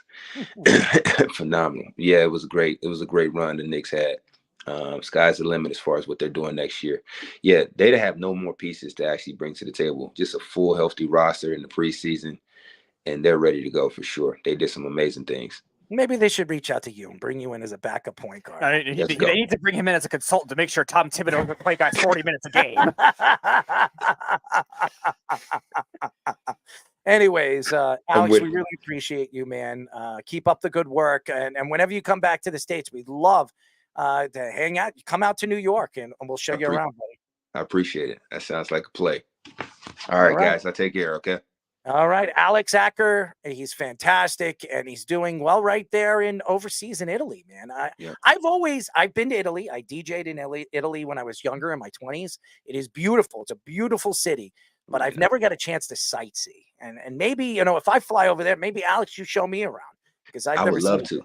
That's one of the things that I actually did too. When I actually was playing, I never got a chance to see the actual cities that I was playing, because it was always one game and go to the next situation, go to the next. So I was like, you know what, I'm gonna raise my family out here and migrate out here and really get a chance to actually see the world. You know what I mean? I've seen everything there is to see in LA and all these other places. Let me lock into, raising a family out here. And it was really a blessing to actually have that, moving forward for sure. Could you speak Italian? Could you give me an Italian, could you give me some Italian over here? Ciao tutti. Buonanotte. I'm going to sleep, man. See you later, Alex. We really appreciate the time, buddy. All right. See you Alex later, Acker. He's fantastic. Really, really good guy. It's good for both. It's good for both of us. There we go. As we all know. Why don't we go to a quick break? When we come back, ladies and gentlemen, we're going to get into the whole Draymond Green saga, and Jason and Travis Kelce speaks out about Tom Brady. Why are they bringing up Tom Brady? He's done, but we will get into that when we come back here. But first, our Sports Minute with Tommy Scoops. This is the Sports Loudmouth Sports Minute. Are you ready to get loud? With Tommy Scoops. Everyone already knows the deal. I am back for another update of the Sports Loudmouth. I am Tommy Scoops to give you guys straight up the rundown over in the NBA. The 76ers are prepared to sign Jimmy Butler on max contract if he is landed in a trade. Jimmy Butler is a free agent after next season and could possibly reunite with Philadelphia. After that, Thunder GM Sam Presti admitted Gordon Hayward's trade was a bad move. Gordon Hayward's wife took to Instagram to voice her frustration, saying Hayward and her both knew the trade would not work before even being traded. Going over into the NFL, the Bengals wide receivers Jamar Chase and T. Higgins earlier today announced that they are skipping team offseason workouts. Head coach Zach Taylor downplayed the situation, saying both players are professional veterans and confident that they will be ready for go time. And lastly, the Vikings signing 4th-round pick cornerback Kyrie Jackson, adding the Oregon native to the Minnesota defense. All right, now it's going to be time for Scoops and Scores. We're in the MLB. Boston still has a 4-3 lead over Baltimore. St. Louis now has a 5-1 lead over Cincinnati. Oakland with a 3-0 lead over Tampa. Washington and Atlanta still at 0 apiece, with Chicago having a 1-0 lead over Milwaukee, while Minnesota has a 2-0 lead over Kansas City. The Dodgers currently have a 2-0 lead over the Mets, and the Rangers and Panthers have just actually started just now, and Mavericks and Timberwolves still expected to get underway at 8:30.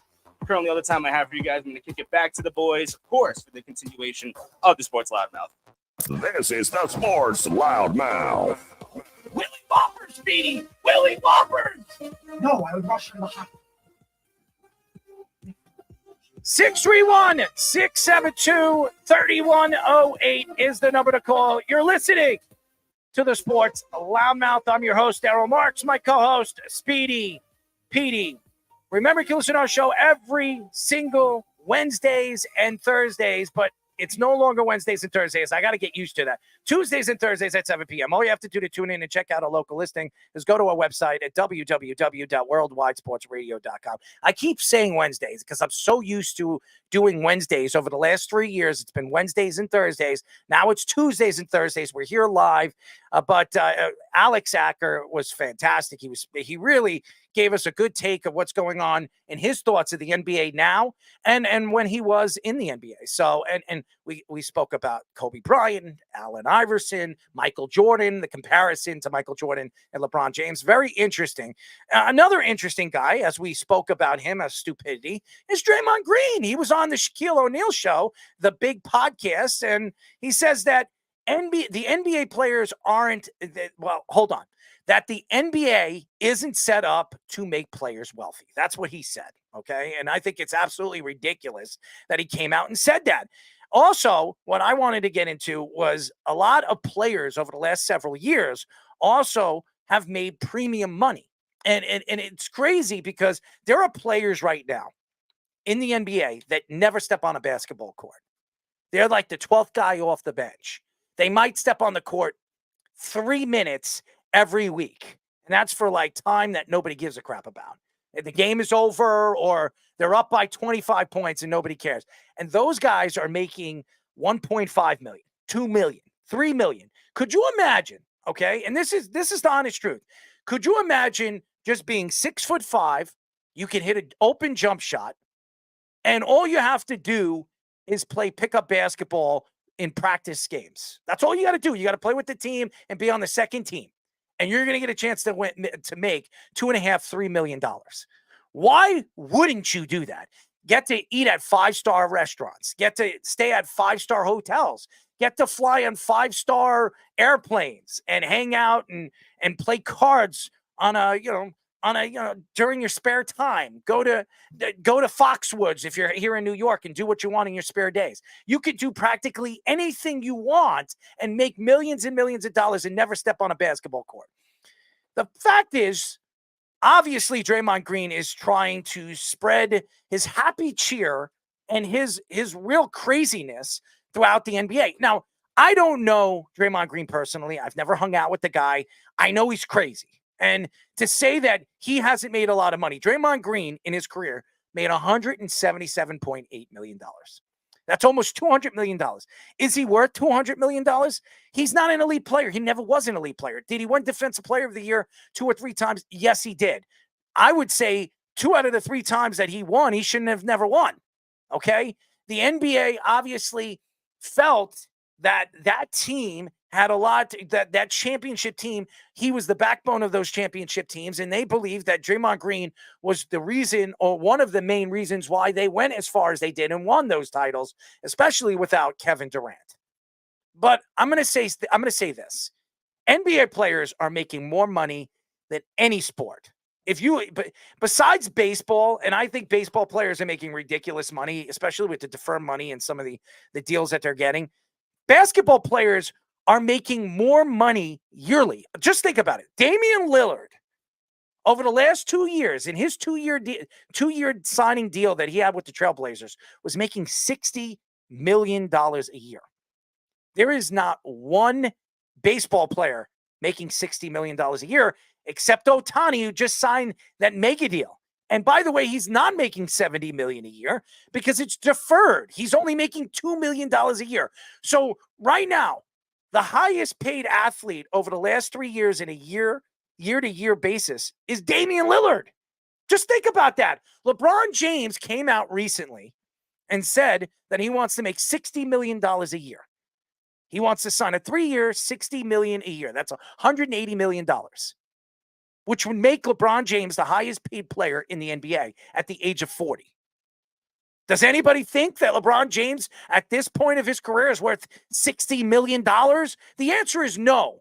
But the deals, the TV deals that they have right now, the NBA's made with all the deals with TNT and ESPN, and now, with all the new deals with TNT, and now they're not going to have that, what do they call that show with TNT? Inside the NBA, yeah. Inside the NBA. They're taking that away because I think somebody bought the rights to TNT and basketball moving forward. So they didn't want these guys like Shaquille O'Neal and Charles Barkley, they were not going to take pay cuts. So what they decided to do is get rid of the whole show. So for him to, and by the way, Draymond Green has been a part of that panel over the last couple of weeks. So again, I don't know why Draymond Green is opening his mouth, but again, he's trying to sell his podcast. And he's on Shaquille O'Neal, and he says, I wonder what Shaquille O'Neal said. I didn't really watch the podcast, so I don't know how he responded to that. But it's hard to believe to say that NBA players are not making enough money to be wealthy. Okay, that doesn't make any sense. So the take doesn't make any sense. When you're looking at players right now, even Jonte Porter, who just got suspended for life for the NBA. He made in his two and a half year span, he made, I think, $4.6 million. $4.6 million to play how many minutes? Now, recently he's played a little bit more. I think the last year and a half, he's played 11 or 12 minutes a game. But I mean, when he came into the NBA, he was playing like 3-4 minutes. He was averaging 2 points a game. So, and that guy's making $2.5 million a year. So to tell me they're underpaid is absolutely ridiculous. Yeah, and you also look at even comparing it to baseball. Like I know there's a lot of baseball players that get a lot of money, these massive contracts, but think about the discrepancy of the. It's all guaranteed. Right, it's not football. But even so, like the worst players in baseball or veteran hitters that people consider washed up, they have trouble getting contracts. Like, when you come up in baseball, you have to come up through arbitration. You come up through a rookie contract. You're getting less than $1 million a lot of the time, unless you're paid early, like the Braves have done with their players, which we'll talk about Acuna later, and the Blue Jays and the White Sox. Certain teams have done that recently. You're getting less than $500,000 a lot of the time. You're not seeing that with these basketball bench players that are still making $3-4 million. And then you also look at the really bad contracts that exist in basketball. They're the hardest things to get out of. Ben Simmons is making $38 million for doing practically nothing. He plays 12 games a year. He can't shoot the basketball. Like Alex Acker was saying, like, you need to be able to have a jump shot in today's game. He might have the worst one in the league. And he's making $38 million. For comparison, the highest paid hockey player is making $16 million. If you made $5 million a year and you know what to do with that money, you would be very wealthy. You would be very wealthy. Your family's family can live off that money. Right. Okay. If you're making $5 million a year, Draymond Green at the top of his game was making $25 million a year. Right. 26. I mean, you're going to tell me $26 million doesn't make you wealthy? I mean, come on. $26 million would make anybody wealthy. If I made $26 million in my whole lifetime, I'd be very wealthy. My family's family would be very wealthy. My cousin's very wealthy. He has a Fortune 500 organization, and I think he's worth about $16 million. Okay, that's wealthy. Okay, so for him to come out and say that basketball doesn't make NBA doesn't make players wealthy, that's ridiculous. With all the deals that they're making, the endorsements that they're getting, sneaker deals and everything like that, you wouldn't be getting that if it wasn't for the NBA. Think about all the contracts that the Knicks have tried to get out of in the Phil Jackson era. Courtney Lee, who got that big contract. Joakim Noah got that big contract. Phil Jackson himself, the Knicks are still paying. Like, that's a lot of money that's still being paid to this day because of the Knicks dysfunction. And then I was just talking about with the Nets with Ben Simmons. Like, nobody's going to take the Ben Simmons contract, so the Nets are stuck with paying him $38 million a year for 3 more years for doing nothing. He sits on the bench in his freaking suits all the time, and he had his Met Gala suit 2 weeks ago with a clock on. Like, he's doing idiotic things. You were talking about with Alex Acker, like the 3 idiots that were saying things. Ben Simmons is an idiot in his own right too, and he's making $38 million. Money that could definitely go to another player of value. And you were talking about with Jonte Porter. Yeah, he's making a lot more money now with the way that these bench players work. In comparison to other sports where in football, like these 52nd and 53rd guys on a roster are getting practice squad money. That's less than $1 million. Hockey, forget about it. Like, I mean, their salary cap is going up a little, which is nice to see, but their best player is making $16 million and their Ben Simmons making $38 million. Like, the logic is just so flawed in everything. Everything that comes out of his mouth, the logic is flawed. Okay. He says that he didn't try to choke Rudy Gobert out when he did. It was an accident. He fell into my arms. I was trying to make sure that he wasn't going to fall down. When he put him in a rear naked chokehold, he looked like he was going to choke him out. So, I mean, that's the problem with Draymond Green. He likes to speak. He likes to say his piece. And listen, everybody, you have a platform. And if somebody's going to give you a platform to speak, they're going to give you a chance to speak it. Inside the NBA, they're letting him do that. Right. He's bringing in fans. So, of course, he's out there. He could spit out that spew that he spits out. And you wonder, like, why is anybody giving him the logic or the mic to even say anything? Because what happens over the next couple of years after this guy walks away from the game of basketball, you give him a mic and you let him say anything, it could cause a lot of problems, not just in the NBA, but throughout the world. You have a platform of millions and millions of people listening to you. And you have the mic and you're saying all this craziness. And then you're looking at it and you're like wondering, what the hell are you doing? What the hell are you talking about, Draymond? And that is the problem right now. The NBA has too many outspoken players. Right. Guys like Draymond Green, who's outspoken. He uses his platform. And that's what happened with Colin Kaepernick. Say whatever you want about Colin Kaepernick and how you disagree or you agree to what he did. Colin Kaepernick believed in what he believed in. He used the platform, the NFL platform, to do what he did. It pissed off the NFL, and that's why Colin Kaepernick is not in the NFL anymore, because he used the platform that he should have never used. And if he was going to do that, he should have done that on his own time. That was the problem, and that's why the NFL and a lot of these teams were not going to take on a player like that. Why do you think Bowers right now? I'm sorry, Trevor Bauer. Trevor Bauer right now, because even though he was never accused, well, he was accused, but he was never convicted of sexually doing the things that he did, and he got off of it. No MLB team is going to take him on as a pawn, because if they take him on, they're going to answer to women organizations, they're going to answer to press releases, and they're going to have to answer why they bring in a guy that's a woman beater. Why are they bringing in a guy that doesn't get along with teammates? That's the problem. As good as Trevor Bauer is, and he's a sensational pitcher, he's still a sensational pitcher. Nobody's going to take on a disrespectful nut job who off the field over the years has said some crazy ass things. So I unfortunately, Trevor Bauer hurt himself. And again, these players hurt themselves by using platforms they should not be using at the time they're using it. So if I were them, Draymond Green, I would use his platform after he leaves the NBA. At the NFL, with Colin Kaepernick, I would have stepped away from football and then used his platform to speak his piece on whatever he believes. And the same thing with Trevor Bauer. It obviously came out what he did, but the other things that he has done over the years, if Trevor Bauer was a nice guy and this came out, I mean, look at Chapman. Aroldis Chapman, yep. I mean, pulled out a gun and shot to a wall. And he was, some people say he was shooting at his girlfriend, okay, or his fiance or wife, whatever she was to him, okay? And he's still playing in the MLB. Why? Because he was a likable guy. People like him. Domingo Germán. Yeah. I mean, he beat up his wife, twice? Yep. And still is playing in the MLB. Mike Clevenger, too. Beat up his wife and his kid. But because Trevor Bauer he was such a bad guy and none of his teammates liked him, right? Nobody's going to give him a shot because nobody's going to take a chance on a guy that said some derogatory things over the years about his coaches, about players that he played with, and even women that he has said that he's done things to over the years. So unfortunately, Trevor Bauer really screwed himself, and so did half of these guys. And so Draymond Green is using a platform that obviously is bringing him in endorsements and money, extra money, and he's going to say anything, and the NBA is allowing him to do it. So shame on the NBA for allowing him to do that. So that's just my opinion. When we come back, ladies and gentlemen, we will be talking to co-founder, All 22 Premium Fantasy Football fantasy football analyst, Chris Lombardi, here on the Sports Loudmouth. It's the Worldwide Sports Radio Network.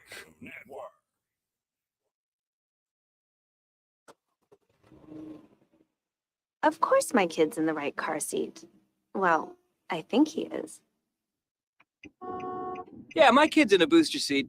He was ready to move up. He is ready, right?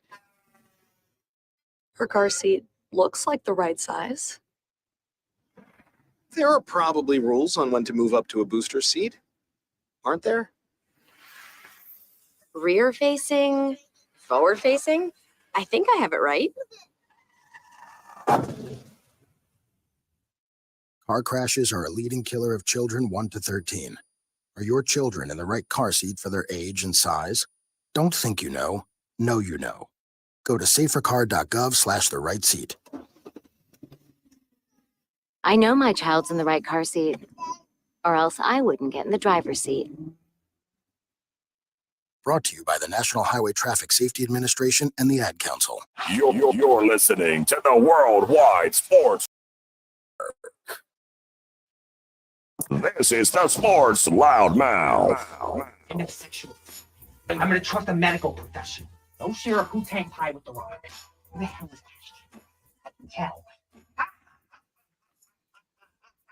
I have zero interest in putting balls into a knot. 99% of the world would too. 631-672-3108. You're listening to the Sports Loudmouth. I'm your host, Errol Marks, my co-host, Speedy. Petey, that was Speedy's soundboard. We have Speedy as his own soundboard, ladies and gentlemen. I have my own. We have some of Jeff. Evolution. We have, there you go, Evolution. Go to our website at www.worldwidesportsradio.com. Check out all our shows throughout the week, including the Loudmouth with me and Speedy Petey every single Tuesdays and Thursdays at 7 p.m. All you have to do to tune in and check out our local listing is go to our website at www.worldwidesportsradio.com. Alex Acker was fantastic, and now we have a very special guest. He's been on our show before. Very happy, very excited to have him on. He's been very busy over the last couple of days, really couple of weeks with obviously the draft, and now he's getting ready for fantasy football as OTAs are about to start and as players are deciding to sit and not show up to OTAs. We're now talking to co-founder of All 22 Premium Fantasy Football Analyst, Chris Lombardi. Chris, what's up, buddy? Doing amazing. How are you guys? I walked into some heavy stuff, though. There was like domestic violence conversations going on. I think your advertisement was about car seat accidents. It was getting heavy on here before I joined. Well, you know what it is. It's Draymond Green likes to open up his mouth, and he came out and said on the Shaquille O'Neal show that the NBA isn't set up to make players wealthy. And I said that is the most ridiculous take because you have Jaylen Brown that just got a $400 million contract. Is he worth $400 million? He's averaging what? 23 points a game, about 7 rebounds a game, and 5 assists. Yeah, he's really worth about $50-something million a year for the rest of his damn life in the NBA. So, I mean, it's ridiculous how much these players are making. What are you going to do with $400 million? Seriously, what are you going to do with $400 million?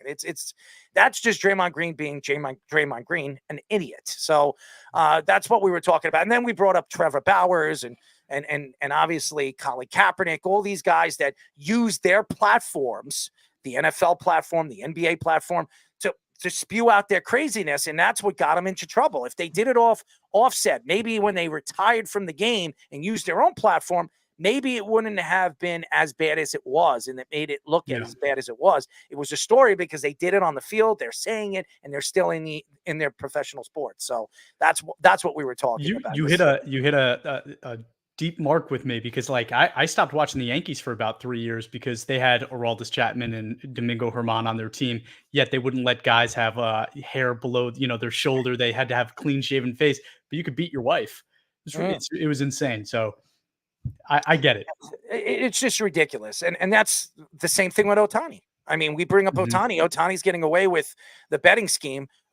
They investigated it in 2 weeks. 2 weeks, they found out offshore accounts that Ohtani had nothing to do with it. Come on. Well, how much did the MLB pay off the FBI to leave this guy alone? Everybody believes it. I mean, any analyst that sits there and tells me and denies that that's not true is ridiculous.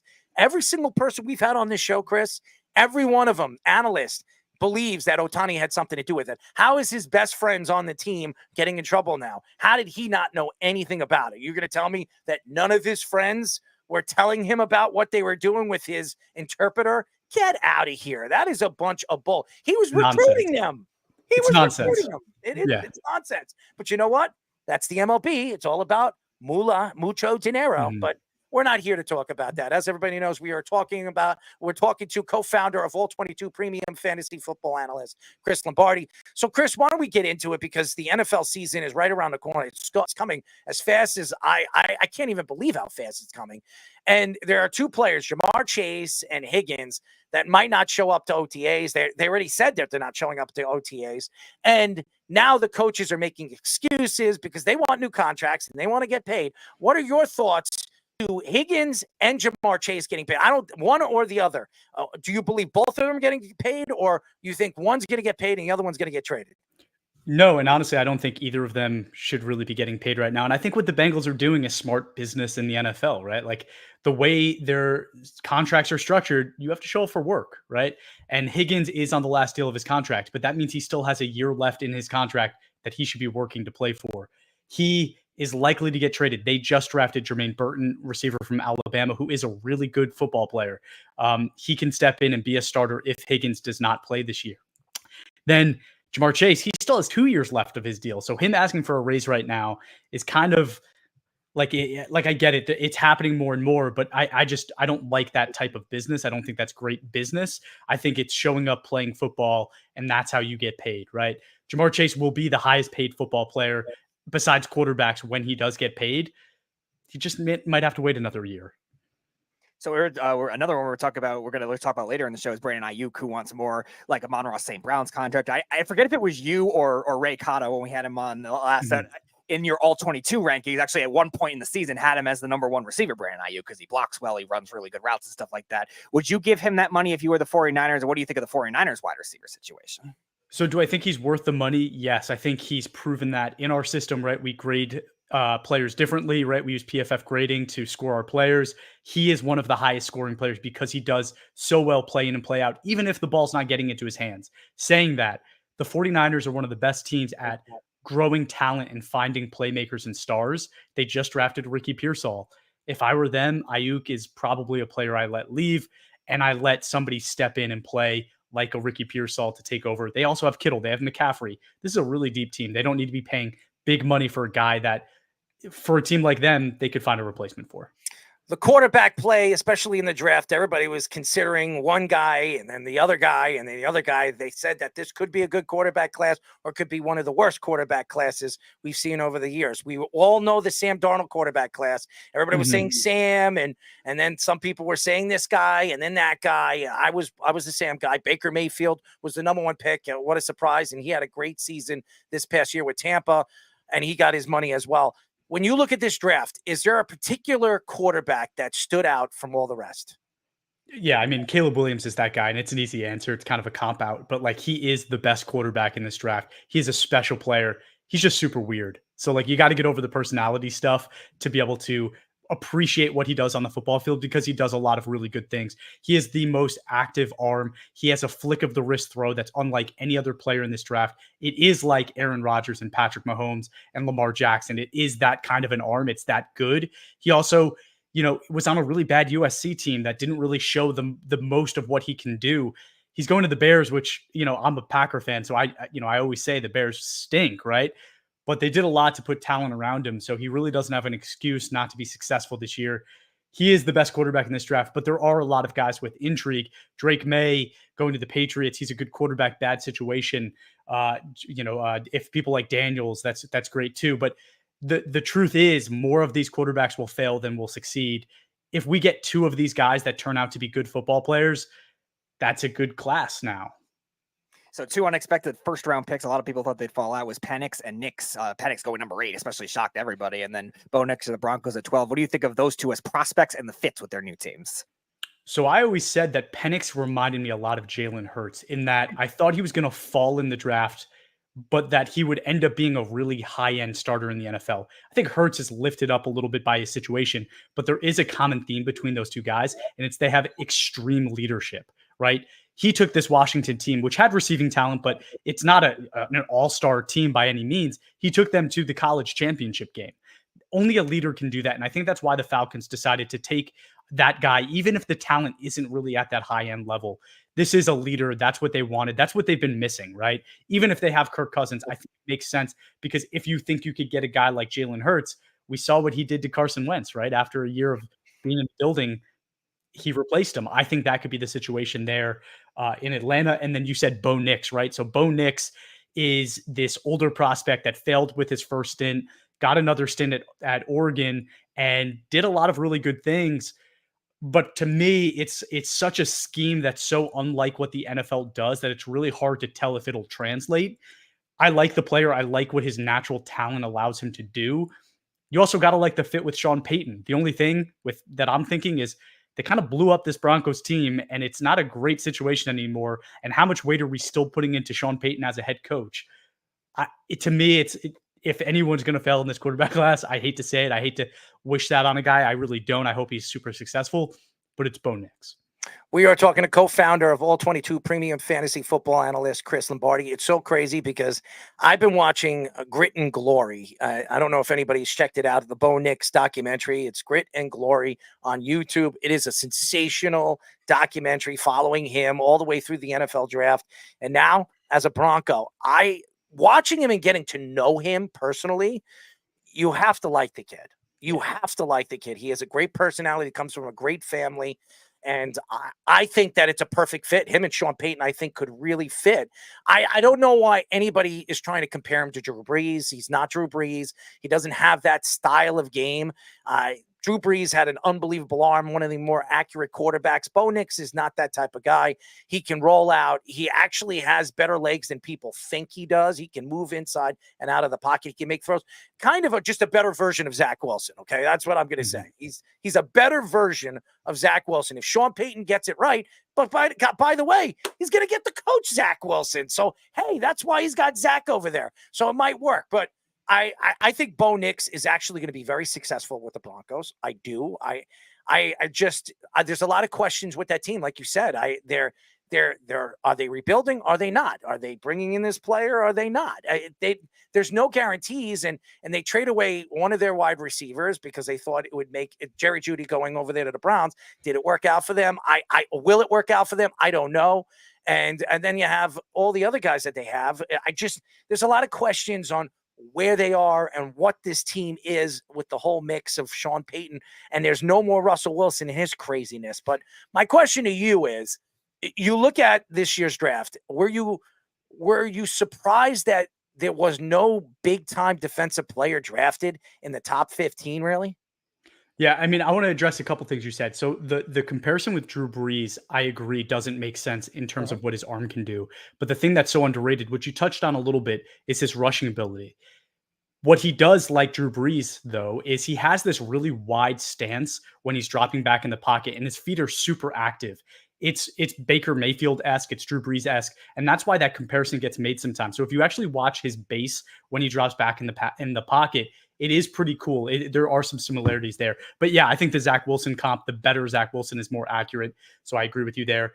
The defensive player question. So being this year's draft, big defensive player was Latu, right? 15, yeah. It was 15. So 15, top 14. Latu. I'm sorry. Top 14 because I said top 15. So top 14. Were you surprised that the best defensive player, which everybody kept saying was Latu, off the board, fell 15? He wasn't even in the top 10.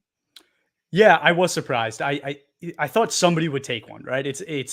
I understood that the quarterback group was special. Teams were going to be reaching on these quarterbacks, but I think it was the receiver group, right, which is also super special, that kind of stole the show a little bit with Marvin Harrison, Malik Neighbors, and then Rome Odunze. Those guys went early too.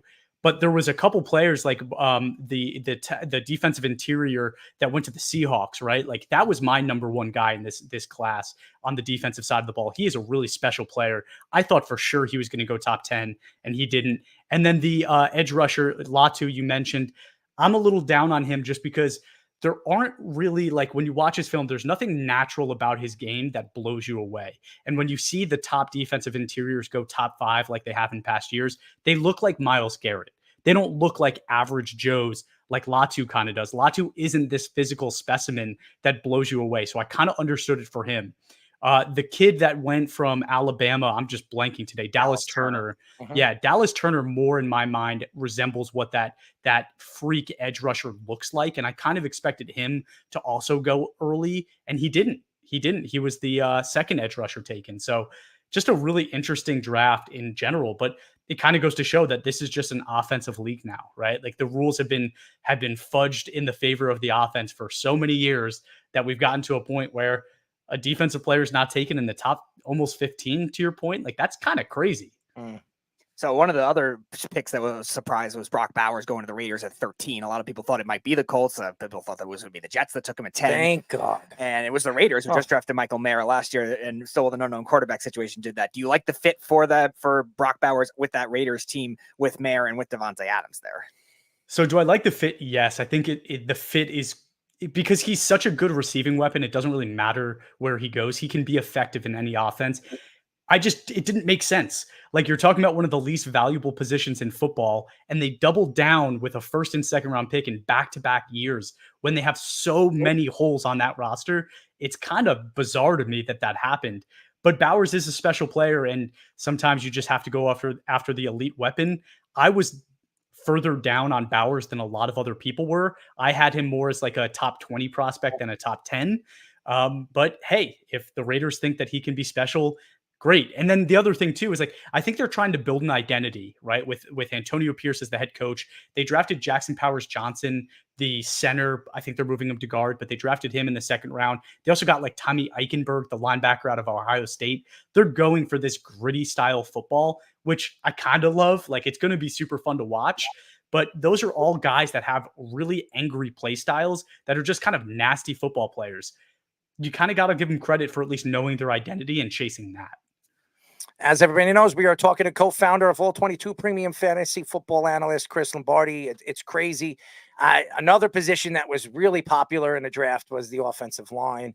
The New York Jets. We've asked a lot of different fantasy guys and draft guys, top-end draft guys. What did you think about Olu going to the New York Jets? I thought he was going 7 to Tennessee. I was very surprised that they went with Latham. I'm not saying Latham isn't good, but these Alabama offensive linemen, they're busts. I'm sorry. I mean, over the last 5 to 6 years, how many good ones have come out? Maybe one. So I probably would have went with Olu. He didn't give up a sack at all in the 3 years he was in college. So what were your thoughts? Were you surprised that Olu fell to the New York Jets at number 10? And obviously he fell to 11 because the Jets traded out of that pick. But were you surprised that the Jets landed Olu? And did you think Olu was the top offensive lineman or the second best offensive lineman in this year's class? Yeah, so I was very surprised that he fell all the way to the Jets. And the Jets actually, I think, traded back a spot and still got him. Olu is this freak athlete that when you really envision what you want an offensive tackle to look like, it's Olu. Like he is a perfect build for the offensive tackle position. And he really fell to the perfect situation, in my opinion, because he gets to learn behind a Hall of Famer now, right? Like they added Tyron Smith from the Cowboys, and that is a Hall of Fame, first ballot Hall of Fame tackle that Olu gets to learn behind. Olu has things to his game that are still a little raw, in my opinion. Yes, he's a great pass blocker. He's honestly a great football player, but he lacks a little bit of play strength, which I know everybody says, but he does. And he also has some things with his drop back. If you check it out, there's a little bit of a hitch in his step where he gallops a little bit. You can see it right there. Things that I don't really love. I think it needs to be cleaned up a little bit. But he is really special. And again, he gets to now learn behind a Hall of Fame left tackle and take his time to learn the NFL game before just being thrown in there.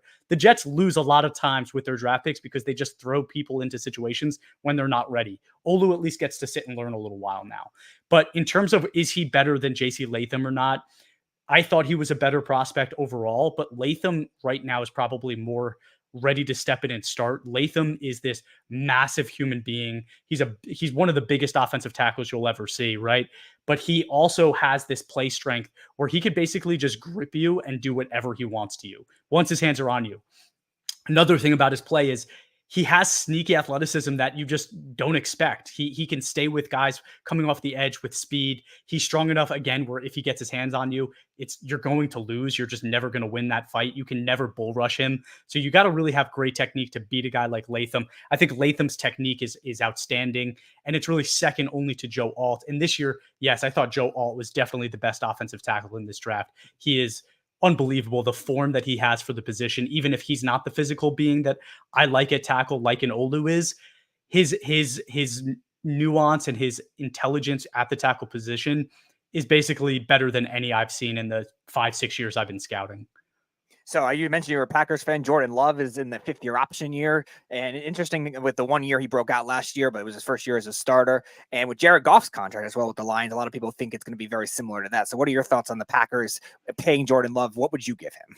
Yeah, it's scary. It's so scary how much these quarterbacks get paid now, because if you pay a guy after just having 1 year of success, that's really hard to do, in my opinion, because it could go belly up very fast, and then you have all this money guaranteed. It's what Deshaun Watson, that situation's turned into, right? Like you're basically stuck with a quarterback for 4 years that should be out of the league at some point, right? Jordan Love, I think he did a tremendous job in his first year as a starter. He looked phenomenal. The fact that he won a playoff game is pretty impressive as well. That team is so young that you might actually be able to get away with paying him and it not ruining your franchise, because they have all of their receivers on rookie contracts. Their offensive linemen are on rookie contracts. Their star defensive players have been paid, and that's the only big paychecks they've handed out. So they do have the flexibility to do it. How much should he get paid? Man, that's so hard to say, but he's going to make $55 million a year. Like, you have to think he's going to get that kind of money. So you're talking, he's going to end up 250. Yeah, I don't see how you give him less than 250. I wouldn't, but I think that's what he ultimately gets. As everybody knows, we're talking to co-founder, all 22 premium fantasy football analyst, Chris Lombardi. So, guys, you got to check him out. Him and his partner are fantastic. All 22 is growing every single year. Their fantasy information is some of the best in the business. And it's so funny because everybody plays fantasy and everybody's looking at the top guys in this year's fantasy football draft. And there's a guy that just left New York who went to the Eagles that Giant fans, Tiki Barber, threw him under the bus and said, we hate you, we don't like you anymore, all this other stuff. Saquon Barkley has a chance to be very special over there with the Eagles. Do you see him as a top 5 running back in this year's fantasy draft? And where do you see him this year? Do you see him at 1,300, 1,400 yards and 10 touchdowns in that offense with that offensive line? Or do you see him less? Yeah, no, I mean, well, starting off, Tiki Barber's Bush for doing what he did. That was some JV stuff.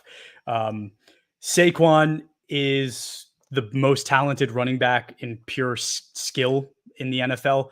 Does he have the vision that a McCaffrey has? No. Does he have the strength that Derrick Henry has? No. But all in all, he's probably the physical being you'd want to take over anybody else. And I think he still has it. It's really just always been the case with him. Can he stay healthy? And now you're right, behind the Eagles offensive line, a significant upgrade in terms of what he'll be running behind, even without Jason Kelce. 1,300 yards should be easy for him if he stays healthy. It's really just, can he stay healthy? Honestly, I'm going 1,500 yards. He might even have another 700 yards in receiving, right? Like, that's all possible for Saquon if he can just stay healthy. So you think he's going to be the best running back in this year's class? Him or McCaffrey? Yeah, definitely. That's crazy. I mean, could you imagine what the Giants just threw away? I know Fish is not happy. I know he wasn't happy. He says, I'm getting rid of my jersey. And then I know Speedy was not excited about that. Scoops is a Giant fan. I think everybody on this show is a Giant fan but me. Mm-hmm. And they were all like, I'm getting rid of his. They're blaming him. If the Giants offered him the money, he would have stayed there.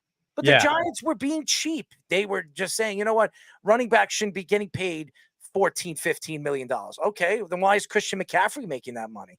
He's making that money, so why can't Saquon Barkley make that money? Speedy, I understand your frustration, and I'd feel the same way if a star player on my team left and went to the Bears. I totally would. But you guys did the right thing, in my opinion. You're not in a position where he's supposed to be the final touch that takes you to the next level. I think that's what the Eagles saw, and that's why they took that opportunity. But for you guys, you needed to get the number one receiver. You need to find out the solution at quarterback. You need to get the offensive line together. And all of that is more important than just paying a running back. So I think you guys did the right thing, even if it hurts. You just got to kind of take the punches for a couple of years, and hopefully next year's a better year. Oh, I think Dable will be looking for a new job if it's a bad year this year. I mean, Dable, and how much time do you think Joe Shane has? I mean, seriously, this draft, everybody loved this draft class for the Giants. I was going up and down their draft class. You're a guy that likes to grade drafts. Do you think that the Giants scored high in their draft this year? I think they did better than most people think. I mean, the receiver they got, Malik Neighbors, in the first round, I love him. is legit special, right? He's legit special. And you guys had nothing at receiver. Like my friend Bobby Acker, co-founder of All 22 with me, disagrees with me. He thinks your receiver core was fine. You needed a stud at receiver like no tomorrow. So I think you did a great job there. They also got Tyron Tracy, the running back, who is this really intriguing prospect out of Purdue, who played receiver, can do a lot of things out of the backfield, and is a really interesting prospect. I think you guys did a great job finding players like that are going to be like sneaky good. The other thing about Joe Sheen, he didn't draft Daniel Jones, right? And I think that every GM at least deserves the opportunity to draft their quarterback. Him just falling on the sword because the Giants had Daniel Jones, and the owner obviously loved Daniel Jones and wanted to pay him. Maybe Eli Manning recommended that. I don't know. But I think that was an owner decision, not a GM decision. I think the GM knew that the franchise tag was tailor-made for a player like Daniel Jones, and they should have paid Saquon then, and they could have franchise tagged Daniel Jones. He would have had the bad year he had, and you would have moved on instantly, and you would have saved yourselves $100 million, right? I think that was an owner decision. One thing that I've learned being in this business for as long as I have, and speaking to people that have that inside ear, there are so many decisions made in the NFL that are not GM-made decisions. They're owner-made decisions. And when you look at the successful franchises versus the ones that struggle, it's most of the time, it's the successful ones are the ones that have the GMs that have the voice that can make decisions. And the ones that aren't are the owners making the decisions for them. Fish, you're out of your mind. What are we looking at here? Oh, man. Yes, the great executive producer there. We got all these great graphics with Saquon and Spanky.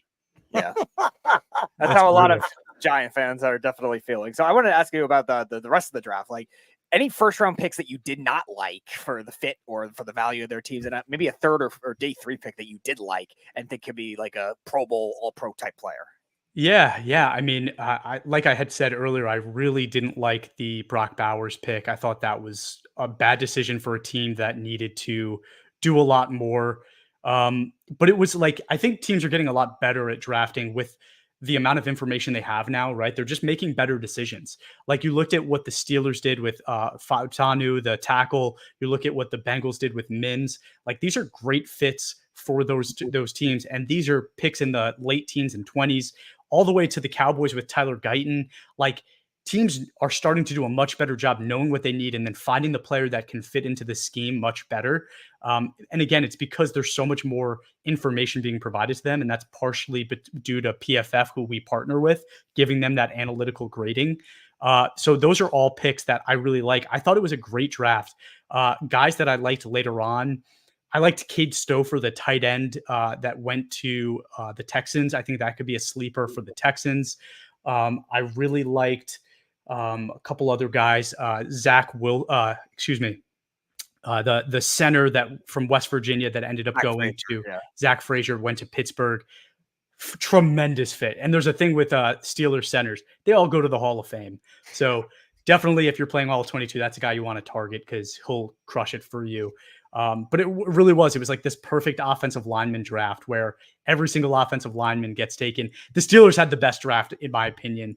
They also got the linebacker Patrick Wilson out of, I think, North Carolina State. Awesome player, really great player. And they got him like in like the 4th or 5th round or something like that. They got so much value. That was my favorite draft. And some of those players are just home run picks. You know, it's crazy. Every single analyst that we've had on the show after the draft, they all said Pittsburgh won. this year's draft. And that's the crazy thing, because all the Jet fans, they looked at the Jets draft and it's like, oh, we did so well. Look what we brought in, the CFL kid from the corner, the corner from the CFL, the rookie who was the defensive player of the year, rookie all player of the year over there at CFL. He's the first CFL player. And then Corley, who I'm interested to see. I didn't know much about him. I watched bits and pieces of him, when I heard that the Jets were looking at him in the second day. What type of player is Corley? Do you think he could be an elite player? They're comparing him to Deebo Samuel. Is he that type of player? I think he's a little different than Deebo Samuel, but it's funny because my comp for him before the draft was Randall Cobb. And he is so similar of a football player to Randall Cobb. Obviously, he's 10 years younger, so it's a good fit. And if that type of player is what Aaron Rodgers wants, that's what the Jets went and did, right? So it makes a lot of sense. Saying that, I think that Garrett Wilson is really your only true route runner right now, and I think that's a little bit of a mistake on the Jets' part not to get another guy that can really be a true route runner. It's great to have the deep threat with Mike Williams. It's great to have the route runner in Garrett Wilson, and now you have a guy like Randall Cobb that can do a lot with the ball in his hand and get that yak. So I like it. I like Malachi Corley a lot. I think it was a good pick. I just don't think it's like an instant home run pick like some people are shouting. Interesting. Very interesting. So another thing people were complaining about was the Bills letting the Chiefs trade up and draft Xavier Worthy, and then the Bills trade back and draft Keon Coleman. So what are your thoughts of that whole transaction? Bizarre. Absolutely bizarre. It's one of those trades that you think you could look back in 2-3 years and be like, wow, the Bills just gave the Chiefs a couple more Super Bowl rings. Xavier Worthy, forget the speed. The speed's incredible, but he's so much more than that. You're talking about a guy that's Devonta Smith level good in terms of route running and ability with the ball in his hands. He's also not he's small, but he's not a wimp. There's so many plays where you'll see him lower his shoulder and try to run somebody over at 175 pounds or whatever he is. That if you gave Devonta Smith to the Chiefs, Devonta Smith would have 1,500 yards, right? And I'm not saying Xavier Worthy is going to have that as a rookie, but I think that's the level that we could maybe expect throughout his career in 2-3 years from now. He's so special. And then you look at Keon Coleman, who went to the Bills, and Keon Coleman he's definitely intriguing, but he's not a good route runner. He has no separation ability. He's extremely raw, and they need a number one, they need Malik Neighbors, who the Giants got. They need that type of receiver, a guy that's going to get open all over the field and can really make plays for the Bills. Instead, they get a guy that probably has the highest bust potential out of any receiver taken in the first 2 rounds, right? But it's also, you go for the upside and you say, is the upside there with Josh Allen that, he could end up having some amazing plays, right? Taking the top off as well. I don't see it. I think Coleman's, his game's a little rough for me. All right. So before we let you go, I want you to give their fans out there that are playing fantasy football 3 sleepers that you would draft in this year's coming draft for fantasy football. Rookies or anyone? Anybody. Okay. So I'm going to be greedy. And again, I'm going to go with all 22 people. So if you're playing all 22, Will Disley is this bizarre sleeper that exists right now. He is a tight end that, if you don't know him, he played for the Seahawks for years. He had some good numbers with the Seahawks, dealt with a lot of injuries, but he is this true blocking tight end who goes to goes to the Chargers, is this now run-heavy offense, and they don't really have a tight end. Will Disley, if he ends up getting legitimate snaps and can stay healthy, he's going to grade so well for the Chargers and in all 22. So that's definitely a sleeper pick that I've been throwing around there. I think it's a lot of fun to talk about. I think in terms of the rookies now, because everybody wants to hear about the rookies, a sleeper pick again in all 22 is the cornerback that got taken to the Eagles, Cooper DeJean. Cooper DeJean has this insane durability. He can play all over the football field. The Eagles are going to love this kid, right? Because they have a weakness at cornerback, but they filled that with free agency in the rookie draft as well. But Cooper DeJean could be moved as this chess piece and play all over the field. I think if you're looking for a guy for 5 years, that's a really fun one to take a gamble on. Get Cooper DeJean. You're going to love having him.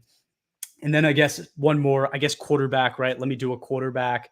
Think about it for a second. Don't say JJ McCarthy, please. No. I'm not going to say or don't say that either. No, I'm definitely not really hate you. And I'm not going to say a rookie either. But I think for fun, let's just have the conversation about what Russell Wilson can be in Pittsburgh, right? We just talked about how they won the draft. They shored up their offensive line. They had a really good draft last year as well. They got Roman Wilson, the receiver out of Michigan, who was in a kind of a similar thing where it's a run-first offense. He didn't get the ball a lot, but he was a really effective receiver on that offense. Him and George Pickens, we know that Russell Wilson loves throwing that deep ball to guys like DK Metcalf. George Pickens is a similar guy, right? Russell Wilson might have this bounce back year that everybody wanted him to have with the Broncos, but I think Nathaniel Hackett is a really poor football coach. I'm sorry, Jets fans. I'm sorry to say that. Thank you. But I don't think he's a good football coach. Russell Wilson now goes to Pittsburgh with one of the best football coaches in the NFL in Mike Tomlin. I think it's a great fit, and you could get him so cheap, right? It's all about value, right? You could get him so cheap that the value's just there. It could be a home run. And then just for those that don't know, I appreciate you guys shouting it out, but All 22 is premium fantasy football that uses all 53 roster spots, just like an NFL roster. You have offensive linemen on your team. We use analytical grading, personnel packages, things like that. It's super fun. But besides that, we have a mobile app actually coming out very, very soon. So we've been kind of keeping that on the down low. It's not out yet, but if you're a first-time player of All 22, you could sign up, and then in a few months, you'll have the mobile app to play. So we're really excited about it. So if you see bags under my eyes and I sound crazy, it's because I haven't slept, because we're coming out with this mobile app, and it's taken a lot of work, but we're really I have excited bags under about my it. eyes because I have sleep apnea. Okay. I barely sleep. I'm using the CPAP machine. They said it's going to take at least 2 weeks to work. So I look like Darth Vader when I go to sleep. So it doesn't really look good. Good luck Doesn't look for you. sexy for any girl to look at me like that. So I'm just letting everybody know. Anyways, we really appreciate your time, man. And you're fantastic. You and your partner are fantastic. You do have a great product in All 22 Premium Fantasy. And you know what? We should set up something like we all play. We get all these analysts. We play All 22, and we'll see, even the great ones like Chris and they're the ones who design this fantasy sport, way that you can play fantasy sports. Hey, maybe we could beat them, Speedy. I mean, maybe we could beat their analytics. What do you think? I would not be against it. Hey, Chris, I do have to mention this. We had Ray Cotto on our draft panel too. He actually said something positive about the Giants too, which was very surprising. Wow. Yeah. Isn't he a Cowboy fan? He's a Cowboy fan, yeah.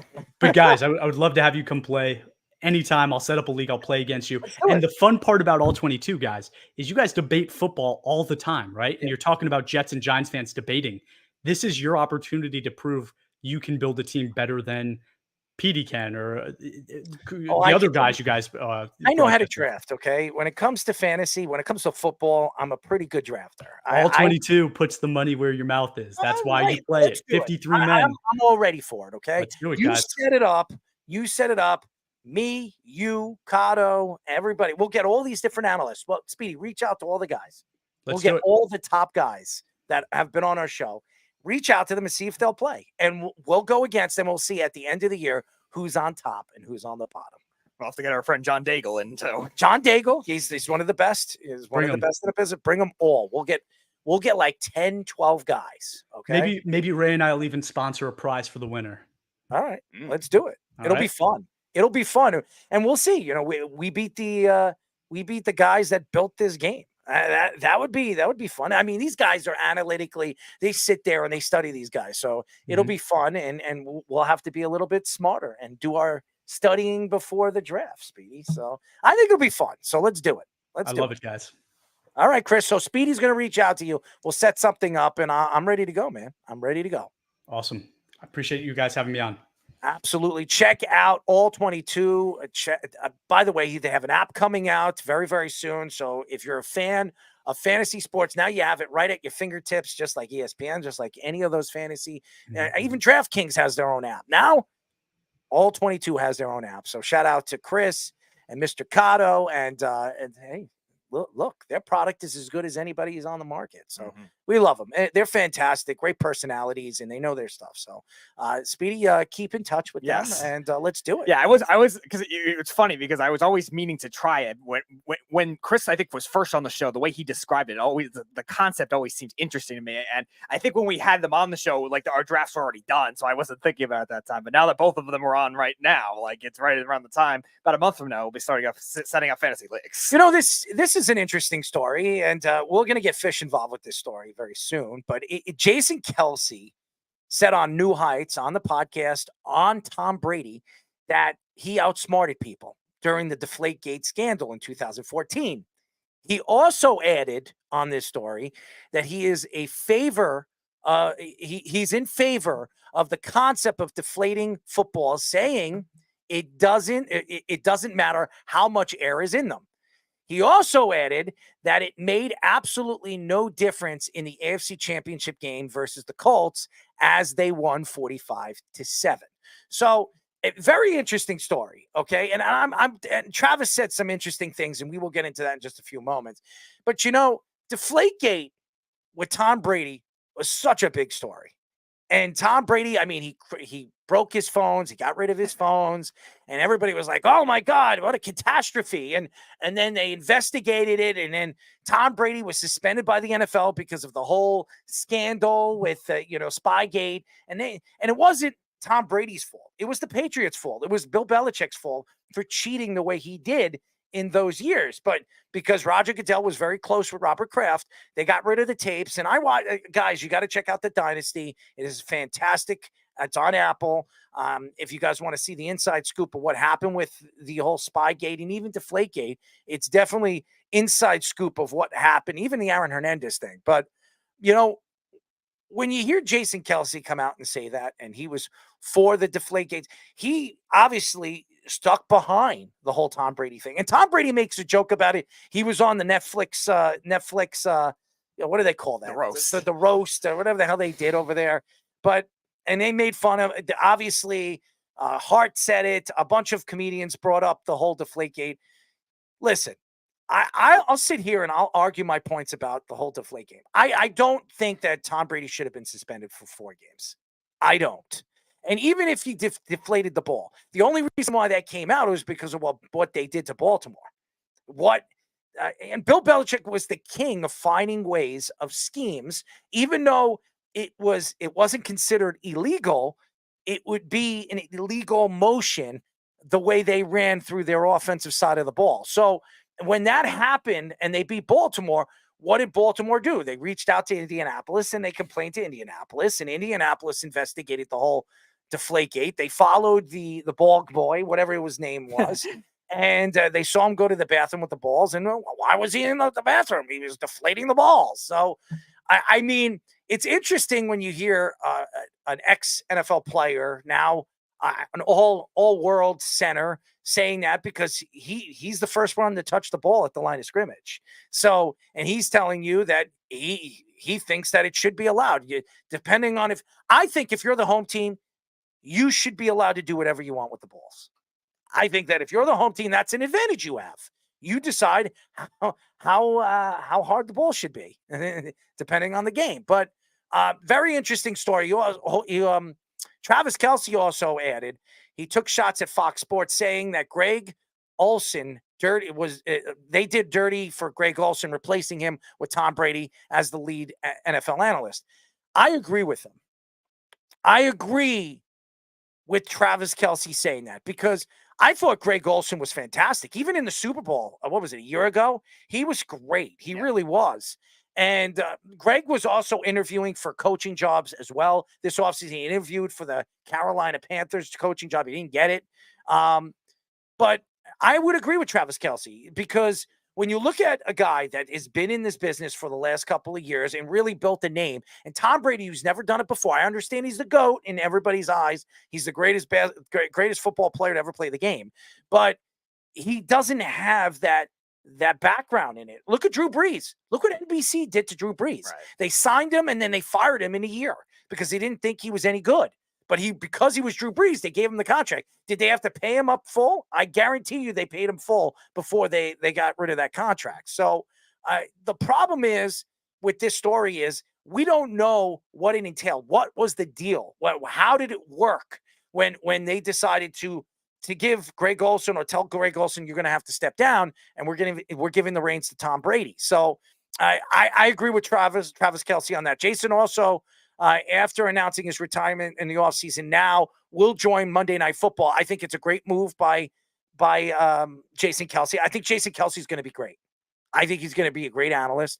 And I like his New Heights show. I think the fact is that he doesn't need to beat his body up anymore.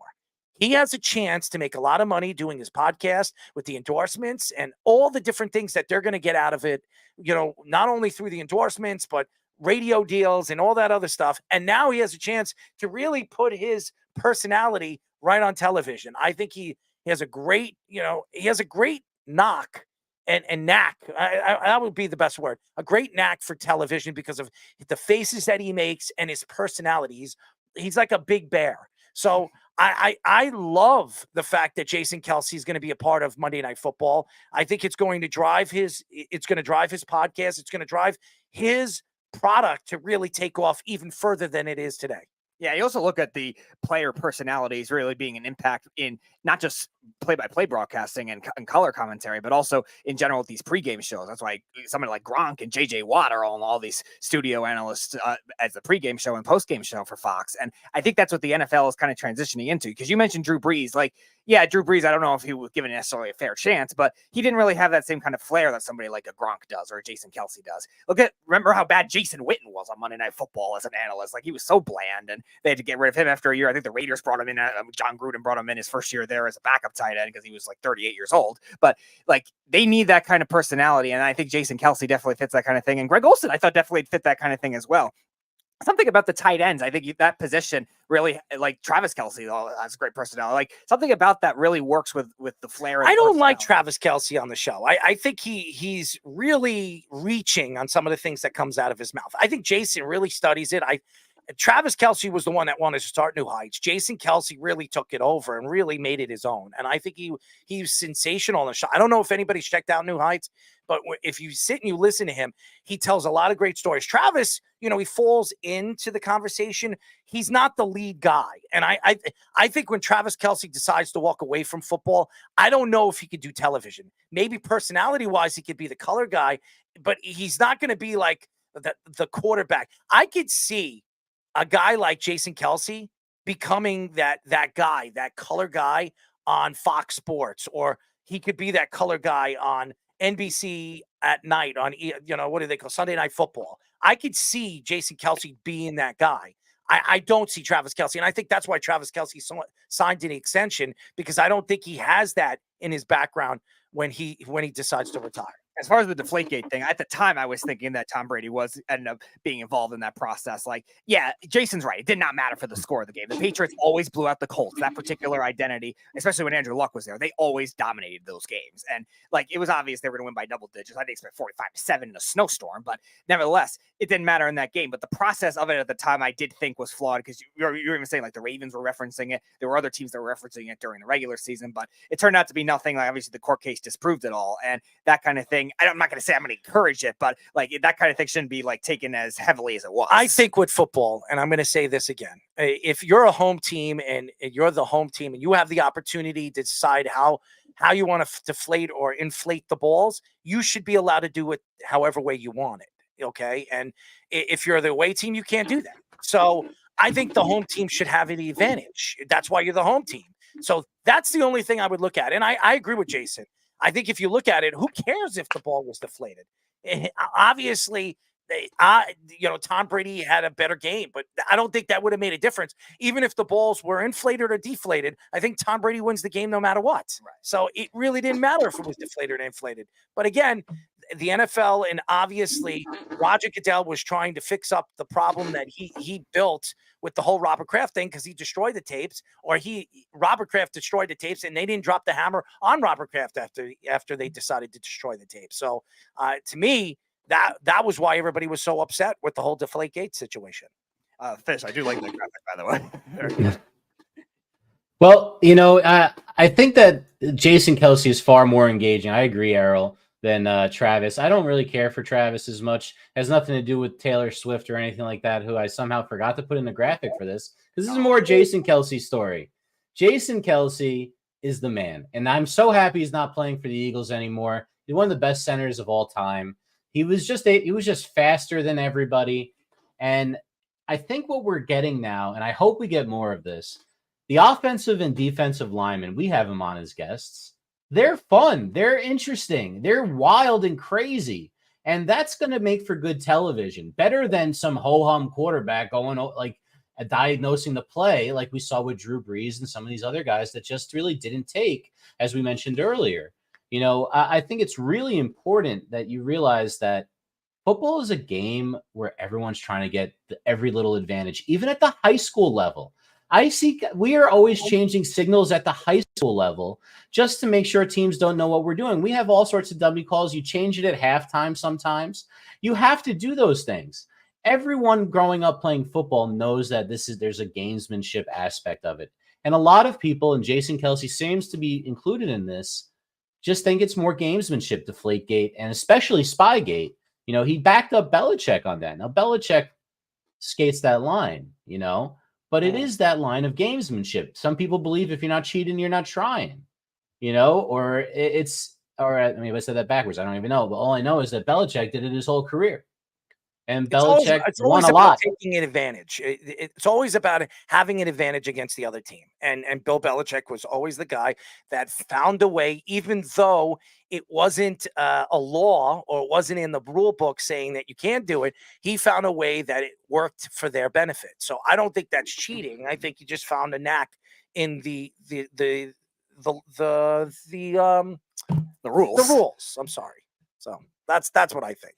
ESPN Jeremy Fowler reports that Brandon Aiyuk and his agent wanted to make him as much as St. Brown, which is making $28 million per year as he signed with the Lions this past offseason.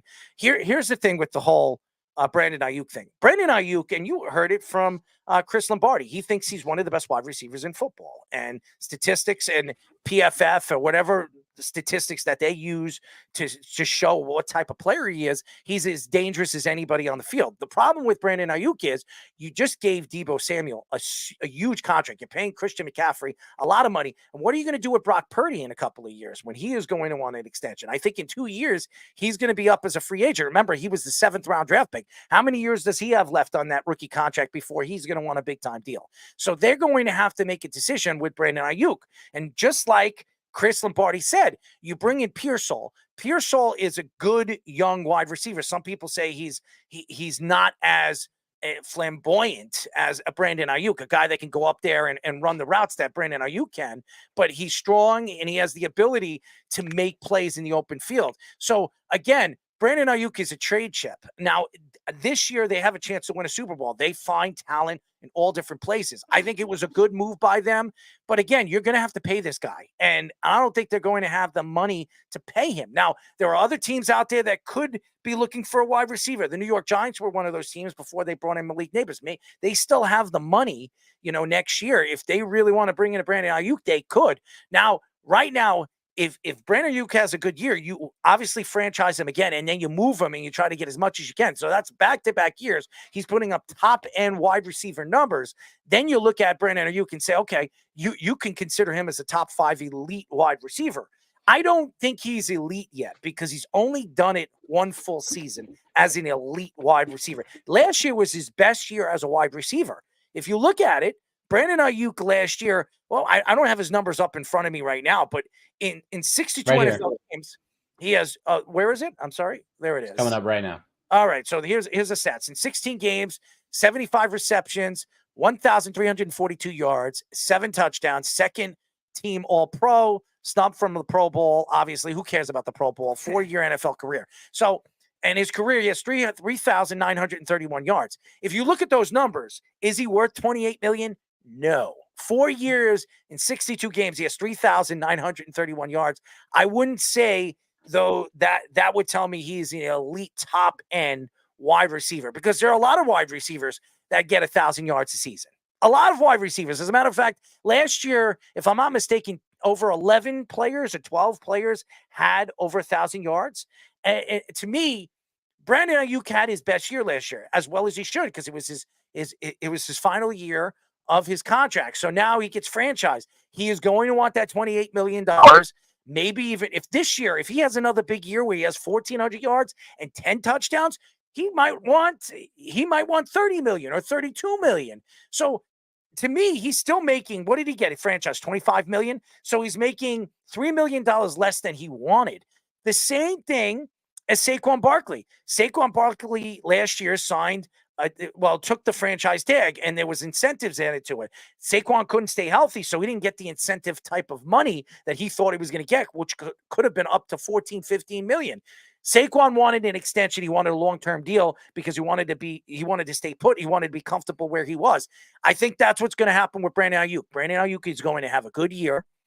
And if he has back-to-back years, full extension, plays almost a full season and is as good as he was last year, he is going to get paid. And I think he gets franchised again next year, and he's going to make a lot of money in the offseason. It's interesting, the relationship with the 49ers front office and Brandon Aiyuk, because like Chris Lombardi was saying too, like Ricky Pearsall, they drafted him as another type of Deebo Samuel, and that scheme is really oriented around yards after the catch. Now, I was mentioning a couple months ago that trading Brandon Aiyuk, you're going to have two of the same player types, and that might be predictable to other good defenses. And we've seen the 49ers definitely get exposed, especially when Deebo gets hurt, when that kind of thing happens. So it's risky to be able to make that trade for Brandon Aiyuk as well. Now, he's a very talented player. I think, Fish, you were even chatting with me yesterday too. Like, the production level has to go higher for him to get to what St. Brown got. Because St. Brown is one of the most consistently productive wide receivers in the league. And I was telling you that he's probably going to get more like what Devontae Smith got, $25 million a year, maybe a little more, because I think athletically he does a lot more in terms of his overall game. But I think not all fault of his own. The 49ers, I think, held him back from maybe getting the full potential because the scheme is so good. And I think he's not their favorite type of player like Deebo Samuel is or McCaffrey or anything like that, where maybe he would strive in another area to be that number one type guy. But Kyle Shanahan did not use him a lot in the first 2 years of his career. So his production numbers went down. So is another team going to take that chance and say, we're going to give him $28 million so we can see what the full potential is and still get him from the production standpoint of this year? I'm not sure about him, though. You know, Errol, we talked about this during the Super Bowl. He disappeared in the biggest stage of them all. Are you sure that you want to devote that kind of money to a guy who can be locked up in the Super Bowl? Because we just saw that. And if it was me, I would be considering, maybe it's not Kyle Shanahan in the scheme. I would be considering, maybe he looks good because he has so much other talent around him in those skill positions and on that offensive line. Maybe they just have time to get it to him, and he doesn't get all that much separation. We see him make a lot of contested catches. That catch against the Lions off the other guy's head, he wasn't open. He doesn't seem to play that game. Now, look, you don't have to be that guy. DeAndre Hopkins made a career off of not being open and making contested catches. But are you paying that guy Amon-Ra St. Brown type money, first team All-Pro? He was second team All-Pro. He wasn't as good. Well, that's why he was was get a little bit less. All-Pro. That was why he was second team All-Pro. St. Brown had an unbelievable year last year. If St. Brown didn't pull off the year that he had, I think St. Brown had 150 more yards than him. If he had 150 more yards, maybe he beats out St. Brown for that number one spot, an all-team, all-pro player. And if he does, he probably gets that contract. San Francisco would have had to pay him that. But if he has another back-to-back year numbers like he had this past year, he's going to prove that he's an elite wide receiver. Then you're going to have to decide what you're going to do with him. And I think there'll be teams lining up. Higgins, you could say whatever you want about Higgins. Higgins didn't have a good year. So him trying to get $25 or $23 million from the Bengals, you're just not going to get it. You had, 600 yards last year? Yes, they lost Joe Burrow, but there's no excuses. You're an elite wide receiver. You're going to go out there. You're going to get open. You're going to make plays. He didn't. Jamar Chase still had over 1,000 yards last year. Jamar Chase was still an elite wide receiver. Don't give me that crap that, hey, you know what, Joe Burrow wasn't healthy and we had Browning throwing the ball. That's not an excuse. So Brandon Aiyuk had Brock Purdy. Now, I don't think Brock Purdy is as good as everybody thinks he is. But again, he still made Brock Purdy look like he was Tom Brady. So again, you have to see what these wide receivers are going to do and how they transition and open up the field for the other players that they have. Christian McCaffrey is a beast. Christian McCaffrey makes the game look so much easier and makes the game look much more easy for the other players, Brandon Aiyuk and Deebo Samuel. So I think that he's going to have to wait another year. If Brandon Aiyuk has another good year like that, he's going to get paid a lot of money. He's going to make more than Tyreek Hill. He's going to make more than anybody but Jefferson because somebody's going to give him that money. You do back-to-back years, 1,400 yards. CeeDee Lamb is going to make a killing. That guy is going to make a killing. And I'm going to tell you this right now. The Cowboys better figure out how to sign him now because if they don't do that, they're in a boatload of trouble because that guy could make up to $40 million. Right now, if there's an argument right now that's anybody close to Justin Jefferson, it's CeeDee Lamb. And on a lot of people's boards right now, CeeDee Lamb is the number one wide receiver in fantasy football. Number one. Why? Because the guy plays hurt and he's always on the field. Justin Jefferson was doing that for the 3 years. Last year, he missed practically the whole season, half the season. CeeDee Lamb, he plays hurt. He's on the field, and he still makes the plays, and he still puts up the numbers. So I think if I were the Cowboys, I would do anything I possibly can right now this offseason to seal that deal. Because if you don't, you're going to lose him one way or another because he's not going to want to be there. Right. And you mentioned like waiting next year to pay him too if you're the 49ers. And I think that's the part of what I was saying with the relationship, how strong it is with this front office. Is Brandon Aiyuk content with all the NFC championships and Super Bowls that he's played in right now to say, all right, I still need to cash out first and maybe my team will get better at this point? Because Aiyuk wasn't in the first Super Bowl with the Niners and Chiefs. That was the year before he was drafted. But is he content with that enough to still play on a $14 million fifth-year option and then say, all right, maybe the 49ers will pay me once they resolve their cap situation, which is what I think they should do, but I'm not sure if they will. He would be a perfect fit with the Buffalo Bills. Oh, absolutely. He would be a perfect Keon Coleman over there on the right. He'll be the number 2 guy or even a number 3 guy. You bring in a Brandon Aiyuk. He would have been an absolute beast over there this year. Now, it doesn't mean that they won't trade him before the season starts. If they think that they can win with Pearsall and obviously a guy like Deebo Samuel, you could win with that type of offense, especially with George Kittle healthy. I don't know if you need Brandon Aiyuk, but they're looking to win a Super Bowl. Last year, they fell short. They can't go into the season this year and fall short again. And again, Kansas City's going to be better. They have Xavier Worthy. I mean, there are other teams that are going to be better. The Jets have Aaron Rodgers. So they're just San Francisco's in the NFC. Now, the NFC is going to be a lot better than they were last year. I'm going to tell you that right now. There are other teams that could stick out. Look at the Chicago Bears. They could be a playoff contender if their quarterback in Caleb Williams turns out to be the player that you heard Chris Lombardi said he is. And then obviously we all know what Jordan Love did last year. Jordan Love, if he plays the way he did with young players that he has, young wide receivers around him, they're going to be second-year players with him, and they're going to have a grasp of the way he likes to throw the ball. They could be dangerous. And we know what the Lions are. I mean, that division, I think Minnesota's the worst team in that division. That's what I think, because I don't trust J.J. McCarthy. But three of those teams could make it to the playoffs in the NFC and could be dangerous. So I think Brandon Aiyuk, and this could be the last year for San Francisco and Kyle Shanahan, because Kyle Shanahan, he's running out of time. He's been there too long, and he still hasn't won a Super Bowl, and he's choked in the Super Bowl, not once, but twice there, and once as an offensive coordinator with the Atlanta Falcons. So a lot of questions over there when it comes to Brandon Aiyuk. Ronald Acuna, ladies and gentlemen, is out for the season. Fully torn ACL to his left leg, not his right leg, his left leg, which is horrible. I'm going to tell you this. Ronald Acuna signed that 10-year, $100 million contract. Boy, oh boy, is that a deal for the Atlanta Braves. Because now, you sit here, we were talking about, he was the MVP last year. He was the MVP of the National League. Now, him tearing his other ACL in his left leg, you're coming back from an injury that you're going to be out for at least 12 months, maybe 14 to 15 months. That would worry me. Are you going to pay a player like this when that contract's up in 3 years, $400 or $500 million? The answer would be no, because this kid is now, 24, 25 years old. He's had 2 ACL tears on both legs. Okay. Now you're coming off an injury like that. Last year, the guy can't stay healthy. Back and forth in the lineup.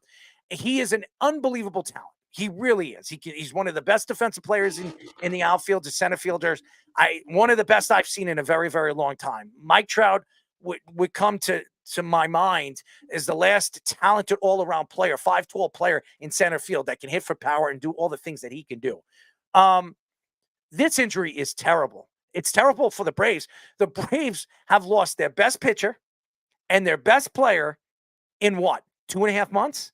I mean, this is a team that was a contender to win a World Series this year. You lose your two best players at two very important positions in such a short time. I mean, if I was a Brave fan, I wouldn't think anything of it this year. As a matter of fact, I would look towards the season, see what's going to go at the trade deadline, and maybe move pieces and rebuild some of this farm system that you've lost over the last couple of years because you were a contender. Yeah, you definitely have to feel bad for somebody like that when he was going to get a $400 million contract probably at the end of this season. If he had another year like this, where, I mean, 2023 was insane, like 40 home runs and over 70 stolen bases. It's the first time we've ever seen it. With the new rules, obviously, it helped out a lot. And I know a lot of the baseball guys. So it was an 8-year, $100 million contract. Yeah. I thought it was a 10-year. So it was 8-year, $100 million contract, and he's in his 6th year. So he has 2 years left, not 3. And how old is he? He's 25.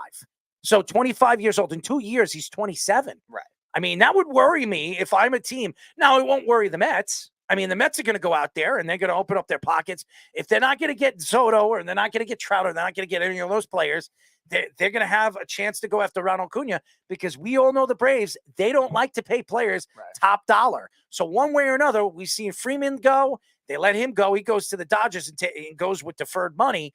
I could see Ronald Acuna jetting out of there at the age of 27. Yeah, the Braves are going to consistently stick to their process. Now, the Freddie Freeman thing was weird because of the whole agent debacle, too. They didn't say, Freddie Freeman didn't say, or he didn't tell Freddie Freeman, the Braves are giving us this contract to match the Dodgers contract. That was a whole different thing. But we've seen it with so many other players that have not done well in other places amidst all that. Soroka, that was a really good pitcher, had a lot of injury issues, was gone a couple of years ago. Dansby Swanson has not been the same since he left the Braves, went to the Cubs. Like, that kind of thing has happened. Now, obviously, Acuna is better than all those players by far, but nevertheless, you wonder on 2 torn ACLs if he's going to ever get back to that form, because a lot of it, what the rules elevated with the bigger bases, with the pitch clock and the pickoff rules, really accelerated even further. And while he still might steal some bases, it's not going to be ever 70 ever again. And it's going to be maybe sometimes 30 in a healthy year, but even so, are you going to trust that either? You have 2 ACL tears. You're 25 years old, and your game is based on speed. Right. Your game is based on speed. And I'm not going to say anything because if anybody can come back from an injury like this and be at the top of his game, it's Ronald Acuna. He's an athletic beast. Right. But again, the amount of torque he's putting on his knees, okay, at such a young age. I mean, has anybody seen his swing? I mean, he's putting a lot of pressure on his swing. Look at his swing, how he pulls the ball. Right. Look at the back knee. Look at that back knee. And that wasn't even his knee that he hurt, right? It was his left leg. It wasn't his right leg. See that left leg, that right leg, how it bends and torques? He already tore his ACL on that leg. So again, this guy's built on speed. We've seen guys over the years in football, they tear their ACL, they tear their Achilles. They're not the same players. Basketball players, look at Kobe Bryant. Kobe Bryant was at the top of his game when he tore his Achilles. Within 2 years he retired. So it's just, this is the way sports is. And I'm not betting against him, and I won't bet against him, but this is a terrible injury. And for the Braves, a team that I believe should have won the World Series last year. I'm sorry, they were the best team in baseball last year, all season long. They had Stride, they had Acuna. Now all of a sudden you lose Stride, you lose Acuna. What's next? What's next? They lost their second baseman for practically the whole season last year. They get into a playoff. I think they play Arizona, and Arizona kicks their rear ends. And you also look at the process that the Braves have had to go through with the other injuries, and they've made it work. Like, the process has still been very good. Obviously, when Acuna got hurt in 2021, they traded for all those outfielders, Rosario and Duvall. And I think for something like that, they can make it work in quantity to stay competitive, but they're not going to win a World Series this year. But for Acuna long-term, you have to factor into not doing what the Angels did with Mike Trout. Because actually, I was looking at it earlier. Mike Trout and Ronald Acuna, for like the amount of games Acuna has played to this point, like their numbers are not far behind. Like he's clearly that good, Acuna, and the upside is clearly showing right there. And it's the same thing I talked about last year with the Yankees and Aaron Judge. They can't wear him out by playing him too much in center field because you're going to accumulate all these injuries. Well, they're not. That's why they have Jones. Yeah. And Jones will be called up in a year, and Jones will be the left fielder or right fielder. Right. They have Dominguez. He's the center fielder. And then they're going to have, if they decide to go with Soto and Soto signs with them, he'll be their permanent left fielder for the next, 15 years. And Giancarlo Stanton is a DH. What does he have? 2-3 years left on his contract. Right. The Yankees will probably keep him for another 2 years. His final year of his contract, they move him, and then they'll have Judge, and Judge will be there for the 8 or 9 years that he signed. He'll be the captain, and he'll be a designated hitter for the last 5 years of his career. That's what the Yankees are planning if they can re-sign Soto. But it's so very interesting because baseball, you put a lot of torque on your body. 162 games in a year. You're playing for what? 6 months, 162 games. That's a lot of torque on your body. And this is why I've really brought up the whole steroid thing.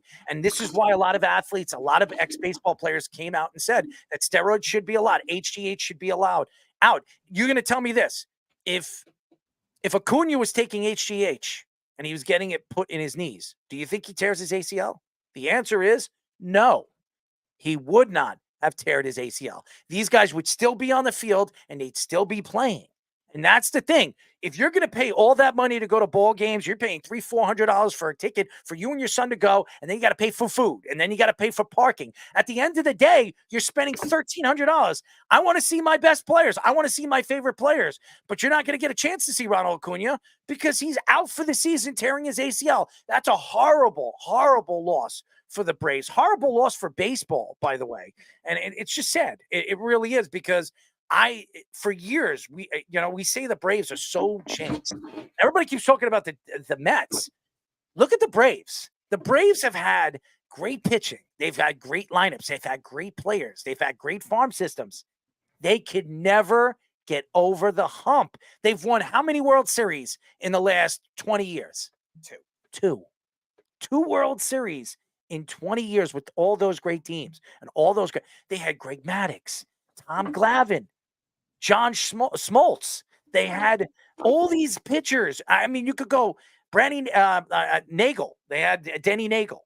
They had their rotation was as good as any rotation I've ever seen in baseball history. 3 out of the 4 starters on that rotation are Hall of Famers. 2 of them won 300. I mean, it's ridiculous. And they could only win. That team only won 1 World Series, and they went to like 3 of them. They lost 2 of them against the Yankees. And then this one, they've won 1 World Series in 5 years with the talent that they have. Some of the best that was the best farm system in baseball for like 6 years. So I don't know, man. I feel bad. And the Braves farm system right now is ranked, if I'm not mistaken, out of the top 10. So their farm system went from number 1 in baseball for 5 years to out of the top 10. I'll go look. What are your thoughts, Fish? What are your thoughts to that whole story? I've played a lot of fantasy baseball, but if I'm watching a game that's not the Yankees, I just want to see great players, and I remember watching Buster Posey when he came up, like the types of at-bats that guy had, Mike Trout when he came up, and Acuna is the same. He's one of these generational talents. And it just really seems like, we may have seen the best of him now. You're not going to be that same guy that you were before the injuries. Look, he could still be a great player, but the numbers he put up last season were just verging on insane. 40 home runs, 73 stolen bases, 337 batting average, get over 1,000 OPS. I mean, that's out of control. He went like by far the most money that we've ever had anyone go in our fantasy auction draft. And, of course, that's how you knew it was the jinx. He wasn't going to make it through. And Spencer Strider didn't even make it a week into the season. He was the Cy Young favorite heading into the season for the NL by like a decent margin. He's got the best strikeout numbers out of everybody. Well, guess what? They don't have either one of these guys. And the Philadelphia Phillies are dominating at a pace that we haven't seen before. The Atlanta Braves farm system is ranked this year 26th in baseball. Wow. 26th in baseball. Their best prospect right now is AJ Smith Shoiver. That's their number one prospect. He's if I'm not mistaken, a right-handed pitcher. Yeah, he came up a couple times as a reliever last year. And Hurston Waldrop. Those are their two. Shoiver is ranked 69, and Waldrop is ranked number 90. Number 90. And believe it or not, the Braves for 5 years, not 2 years ago, but for 5 years from there, were the number one farm system in baseball. It wasn't even close. Them, Houston, and I think it was the White Sox. The White Sox and the Dodgers. Yeah. And the Dodgers. But the Dodgers are still in the top 10. It's crazy how good their team. Los Angeles is 8th. Here, right now, I'll go to the top 10. The top 10 farm systems in baseball as of today. Baltimore 1, the Chicago Cubs 2, Milwaukee 3, San Diego 4, the Tigers 5, Tampa Bay Rays 6, the Texas Rangers 7, the Dodgers 8th, Pittsburgh 9th, and Cincinnati 10th. And then obviously the Yankees are the 11th. They're the 11th best farm system in baseball with Jason Dominguez, who's not there, Spencer Jones, Roderick Arias, and Chase Hampton, who the Yankees really love. The pitcher that they have, the right-handed pitcher, which they said was untradeable. They were not trading him. So obviously Spencer Jones, some people think could be very special. And we all know what the alien or whatever, the Martian they call him. Jason Dominguez, they really didn't have much of a major league season when he did come up. But when he did, he killed the Houston Astros, absolutely destroyed the Houston Astros. So the only one that actually hit against them in the 2 games that the Yankees played against them. So. Or they had a time machine to bring him back to 2019. Yeah, well, I'm looking forward to seeing Jason Dominguez. He's right now, getting ready.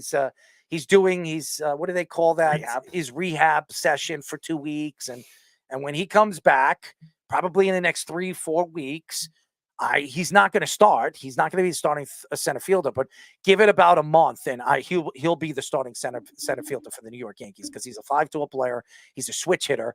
Where do you find a switch hitter that can hit for power on both sides of the ball? So, not many. So that's why I think Dominguez is special. Mickey Mantle was the last, and I'm not saying he's Mickey Mantle. No, I'm going to say that right now. I'm not saying that, but Mickey Mantle at his size. Now, Jason Dominguez is 5'10", and he's built like an ox.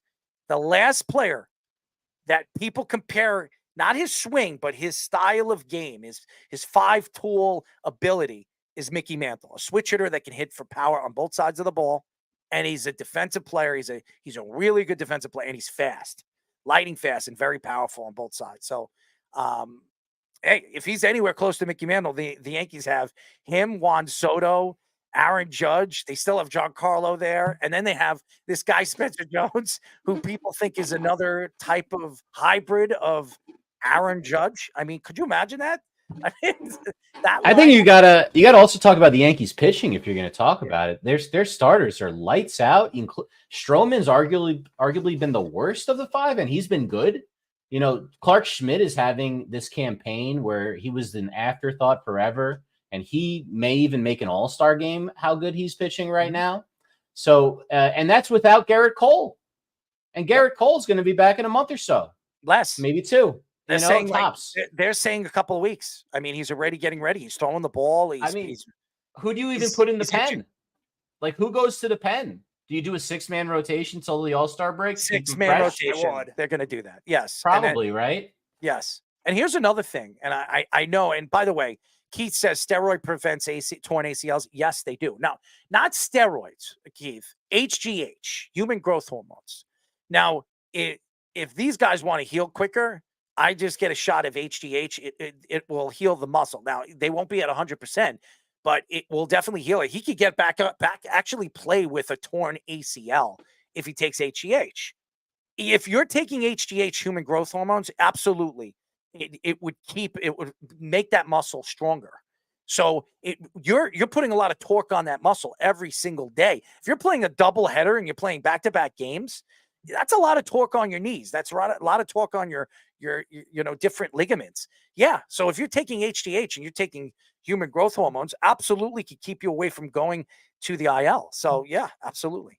Yeah, Ketel says the Yankees are the best pitching in baseball, which they do right now. They do. I mean, it worked for Andy Pettit, the HGH on his elbow. He says that he did it so he could still play baseball. 100%. He pitched another 5+ years, I believe, after he got in trouble for it. He admitted it. He said he was sorry, but honestly, the man made probably another $100 million because he took it. Well, who's sorry? Why would you be sorry? He wanted to keep playing the game that he loved, and just that medicine wasn't approved so that he can survive and play. There was nothing else that was going to make Wrong, Keith. He says it heals quicker, but it doesn't prevent. If you're taking HGH, listen, Keith, I have friends that do it. Okay, Keith, I'm around. I work out. I work out with a lot of guys that are doing steroids. I don't do it. I watch these guys, what they're doing. Yes, if you're taking human growth hormones, you're not going to tear that muscle. If you're shooting human growth hormones in your shoulders right now, if you know that it runs in your family, okay, you know that torn rotator cuffs it runs in your family, you're probably going to shoot yourself with human growth hormones in your rotator cuffs. You're going to do that. Why? Because it's going to keep the muscle strong, and it's going to keep you from tearing that muscle. And it will, if you do anything, you pull anything, at any way where you're hurting the muscle, where if you're going back at it the next day, it's going to recover quicker, and it's not going to hurt as much the next day. So yeah, I'm doing human growth, I'm a professional athlete and I'm playing 162 games, and I know my body's at risk every single day to tear something. I want to make sure that the team that's paying me $40-50 million a year, they're going to get the bang for the buck. And I want to play my schoolyard game. I want to be out on the field, and I want to break records, and I want to go down as one of the greatest guys at my position. So yeah, I'm going to do whatever it takes. And I'm sorry, the only sports that I believe human growth hormones and steroids should not be used is boxing and mixed martial arts, because you can kill somebody.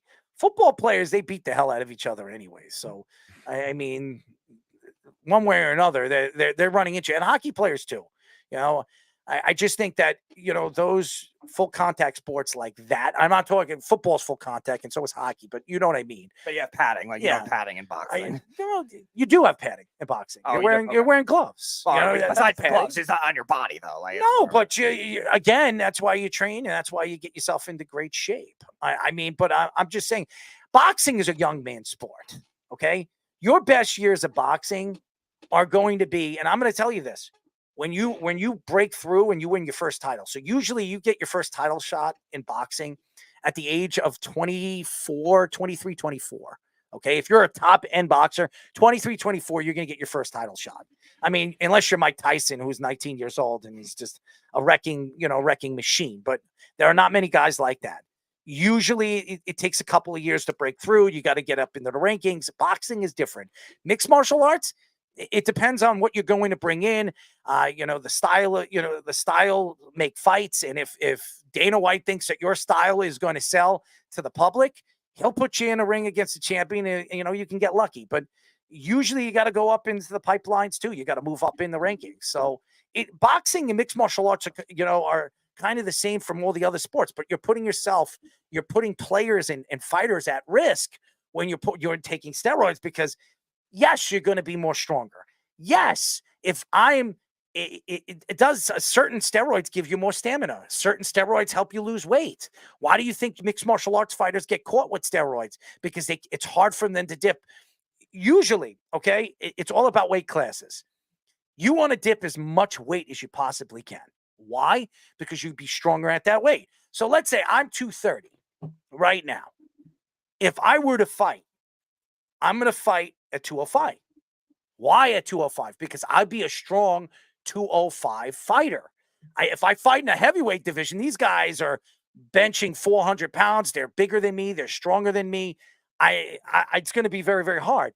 You're going to fight the guys that are maybe even dip to 185. If I could dip to 185, which I probably could, starve myself, I'd probably do that. But then you lose a lot of strength. So mixed martial arts, the best way to do that, and what a lot of fighters used to do over the years, is there's certain steroids that you can take where you can drop like 30 pounds in a week and then get on a scale and weigh in. And it's, some of these drugs are very hard to catch. So, and that's why they do all these different tests now for athletes, and they get caught. So it's illegal. What is he saying over here? HGH? HGH causes blood clots, heart disease, and cuts down life expectancy. HGH is very bad for the body long term. No question. I don't care.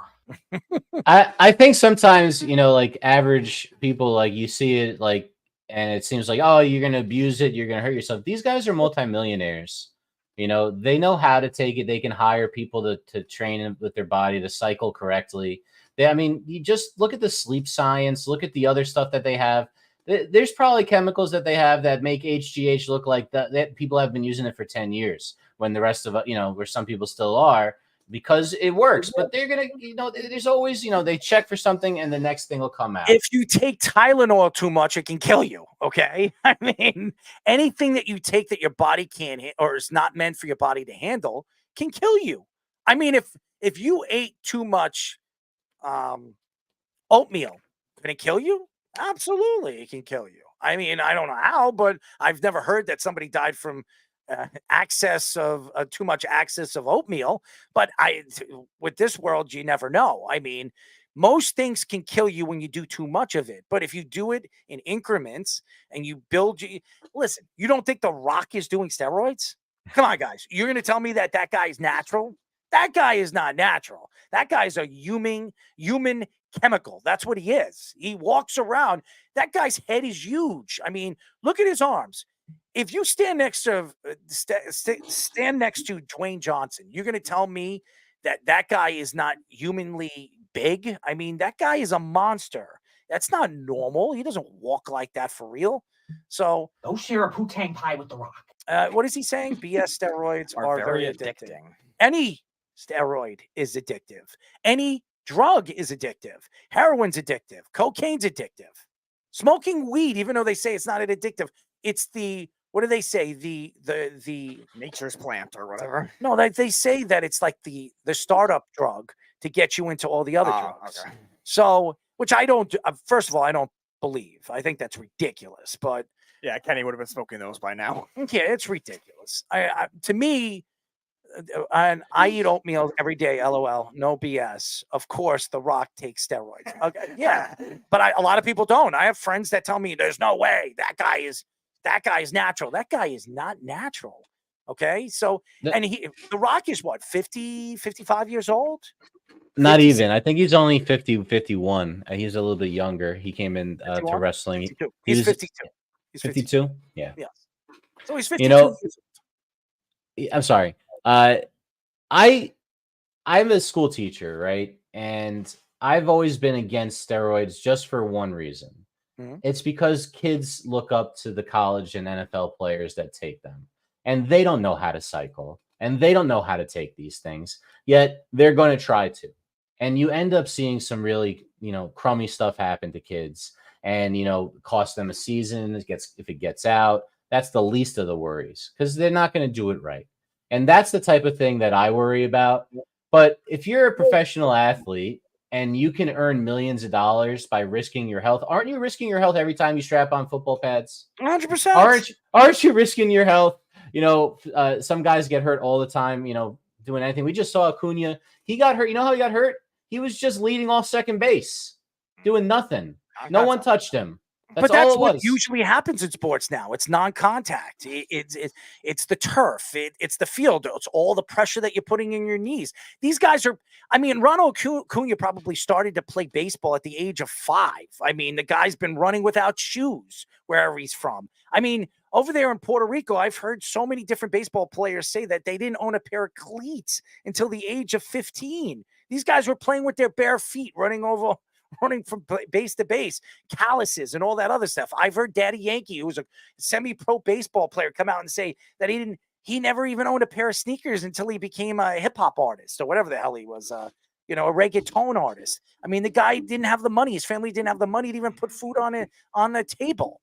So, again, steroids is an expensive hobby, Okay. And I'm just telling you that. And athletes, they make a lot of money. If it keeps them on the field, I'm not going to be one to tell you if you're a kid, you should be doing steroids. But I'm going to say this: if you're a professional athlete and it can keep you on the field and it can get you, it's going to cause problems for you in the future. That's your problem. You got one hand scratches the other. You're going to make millions and millions of dollars, but you're going to have to deal with the health problems you're going to deal with after that. So again, look, do you think The Rock is a superstar without doing steroids? Come on, guys. He says steroids cause a lot more damage than good. No, I think steroids is the worst drug that you could do for your body. It's worse. Heroin, everybody, it's a killer. And people are dying from heroin every single day, especially around here. I mean, everybody's on heroin. I mean, it's ridiculous. I mean, everywhere you look, somebody's, going into these convulsions. Okay. It happens. I mean, it's bad. It's a bad pandemic. But I'm going to tell you this right now. Steroids, it kills your spleen. It kills your kidneys. It kills everything, every organ in your body. Eventually, it gets to your heart and it kills your heart, and your brain and everything like that. So it shrinks everything, including your testicles. So, Speedy, you don't know anything about that. But anyways, and even if you did, you probably can't see it. But anyways, before we go, I wanted to get into the story. This is a big story. USA Today reports that the controversial longtime umpire Angel Hernandez has announced his retirement from baseball. And here's the thing. Everybody that knows anything about baseball hates Angel Hernandez. You don't even have to play professional baseball and probably have a story that you could pick out on why Angel Hernandez is probably the worst umpire you've ever seen. But I'm going to tell you this. You see all these old guys starting to retire. And baseball is bringing all these young people in, and they're making even more mistakes than the older guys. Their strike zones are all over the place. I hate watching baseball and trying to figure out what's a strike and what's a ball. And then you watch, what do they call that? The framework that these catchers have. They're catching the ball outside and they're bringing the ball. How do you not see the glove move from one place to another? They're trying to do that now. It's like sort of an art form. I mean, how do you not see that? It's completely outside and they're bringing their gloves in and you could see it and you're calling it a strike. I mean, it's ridiculous. And again, Rob Manfred, I don't agree with this robotic umpires that he is going to bring in 2026. I think it's ridiculous. I think it's going to ruin the game. But again, baseball's trying to stay on top. They're trying to figure out how they can build a product and build on top of that. And I think Rob Manfred has tried to figure out all these different ways of growing the sport and adding new rules that's going to drive some of these youngsters to like baseball more than they're going to like football or hockey. And I'm going to tell you this right now. Hockey is more fun to watch live than any other sport. I don't care what anybody says it is. But baseball is always going to be bigger because baseball is American pastime and baseball holds more fans in the stadium than hockey. Hockey, I think the most in the NHL stadium, the biggest stadium I think holds 15,000 people. 16,000 people. In football, there's 80,000. In baseball, there's 55, 60,000. It's more of a draw. And the problem right now with baseball is these new rules that they're bringing in and they're implicating into the game is ruining the game. It's ruining the game. And I love the fact that the shifting is gone, but has it helped the game? I thought it was going to open up the game a little bit more offensively. It's made it worse. Last year, the offense was down. This year, the offense is it's like seesawing right now. And pitching has gotten worse. It's gotten worse. Go look at the statistics right now of the pitchers. Who's leading baseball right now in ERA? Who's leading baseball right now in ERA? I bet you it's like a 2.36 or something like that right now, the ERA. It's not at 1 something. It's not Jacob DeGrom-esque or Matt. Actually, you're gonna laugh at this. It's Seth Lugo. Oh, with a 1.74. No, he's 8-1 with a 1.74 for Kansas City. Really?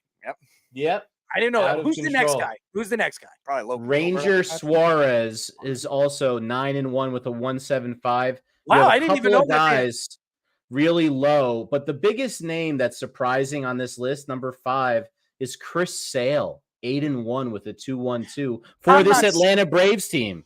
I'm not surprised with Chris Sale. I'm not. I mean, he leaves Boston. He goes, and it was 2 years that he had that arm problem. But I didn't even know that these guys. First of all, Seth Lugo. I mean, I don't think that's going to sit. I think at the end of the season, you're going to see. And right now, these ERAs are like they're low, but I didn't even think they were this low. Pitching has been. I've been reading that pitching's been bad this year. I mean, all around pitching, team pitching has been horrible, and the offense hasn't been that good either in baseball. As a matter of fact, the Yankees have 3 players. They have 3. Their 3 top dogs have more home runs than 4 major league teams, including the Rays, which is surprising. Major league teams, 3 players have Giancarlo Stanton, Juan Soto, and Aaron Judge have more home runs than 3 or 4 major league baseball teams. That's horrible. That's horrible. And I think baseball is trying to sell a product, and they juice the balls here and there, and they're doing this and they're doing that, and they're trying to make the game a little bit more better. And to me, it's the dominance of the game has just fallen. I mean, look at the Houston Astros. Look at what happened to them. They're playing better baseball now. They are. They're starting to hit. They're starting to play better baseball. But Houston, for what, a month and a half, has been one of the worst teams in baseball with the talent that they have over there. So it's not about the talent that you have. It's just, depending on the weather, depending on this and depending on that. And baseball's just trying to find ways to make the game more fun to watch offensively, scoring, speeding up the game. I don't think speeding up the game has helped the game. No, I don't think it's helped the game at all. As a matter of fact, these rules in in extra innings where the man leading on second base, that's horrible. That's giving the team, all you got to do is hit a single and you're going to win the game. The home team, all he's got to do is hit a single. And the away team gets a shot. Yeah, the away team gets a shot. But I mean, if you look at the records right now, who's at advantage right now for the team that is starting off at second base? It's the away team. There are more. If you look at the records over the last 2 years, the away team has a better record than the home team does when it comes to starting, going into extra innings and having that guy start at second base. It's crazy. And it's not like a 49-51 kind of statistic. It's like a 10 or 12% statistic. It's high. So to me, I think baseball is trying to find, spin the wheel, make the deal. It's not helping the game. And the Angel Hernandez thing, thank God he's gone. Okay. I'm happy that he's retiring. He's made his money. He's done very well as an umpire in baseball. I would love to get him on the show because he's one of the most hated guys in professional baseball. And he's not even a baseball player. But the fact is, statistics show that he has been the worst umpire in Major League history. Major League history. Statistics would show you that he was. And if you're a baseball fan, I don't know why, guys like Rob Manfred or guys like, over the years, Tony La Russa are trying to find ways to make the game stand out from all the rest. The game always stood out. It always stood out. If they didn't really dig into what was going on over the 90s when the strike happened and steroids came out, I understand politics got involved with it, but if it wasn't for Jose Canseco, and that's why I didn't want to go and interview Jose Canseco at the Woodbridge Brewery, because I think he hurt the game of baseball, and he did it for money. He did it because he was going broke, and he needed to write a story, so he threw everybody under the bus. But baseball wouldn't be what it is today if it wasn't for those guys. I think it's horrible. I think baseball, and honestly, out of all the sports, and I'm just being honest, the 4 major sports, baseball is the least I want to go and watch live. It is. I don't want to watch that. I don't want to. And by the way, it never packs out. Even Yankee Stadium. Has anybody been to Yankee Stadium? The Yankee games don't pack out. They're open seats. They say it's a sold-out crowd. It's never sold out unless it's a playoff game. It's never sold out, or it's a big team. It's like the Mets and the Yankees. Not even Boston and the Yankees sell out Yankee Stadium anymore. I went to a Yankee game a year ago against Boston. I was sitting in the bleachers. There were open seats all over the field to watch the Yankees and the Boston Red Sox. All over the field. I remember in the old Yankee Stadium, it would sell out. There would no way you would find seats for years in Yankee Stadium. It was impossible when they played Boston and the Mets and all those teams in the Eastern, the American League East, Baltimore, the Baltimore Orioles in the 80s, the mid 80s. When I was a kid, when I got a chance to go and watch baseball at the end of the 80s, 90s, the Orioles were still fairly good. It was when the mid 90s started, it was when everything started falling apart for them. So, I mean, it's just terrible. It's terrible how baseball and Rob Manfred has ruined the game. Bud Selig has ruined the game. Why isn't George Steinbrenner in the Hall of Fame? Makes no sense. I don't understand it. But again, Pete Rose is not in the Hall of Fame. He did steroids and won. And Shohei Ohtani is going to have a first class, 100% vote going into the Hall of Fame. And this guy freaking cheated and he was betting on baseball himself. And baseball's just throwing it or brushing it on the rug because he's their superstar. He's the face. He's the guinea pig. So I just think it's absolutely horrendous. I think the game is just, they need to get somebody in position that deserves to take baseball to that next level. I thought Theo Epstein would have been perfect. Theo Epstein would have been the perfect commissioner to take over baseball. Now he's partial owner of the Boston Red Sox and he's doing all that other stuff with the Red Sox. Baseball's not going to let him take over. There's no way. It's like it doesn't work. Yeah, so conflict of interest at that point. And yeah. I think unless he sells his rights. Yeah, right. And I think that's where baseball is. They're kind of stuck in a lot of why not? I mean, Roger Goodell makes $54 million. If I'm Theo Epstein, I say, okay, you know what? I'll take the commission. I'll sell my team rights. I'll make a couple $100 million off it. You know what? I want $55 million a year. Pay me $55 million a year. That's a bargain for me.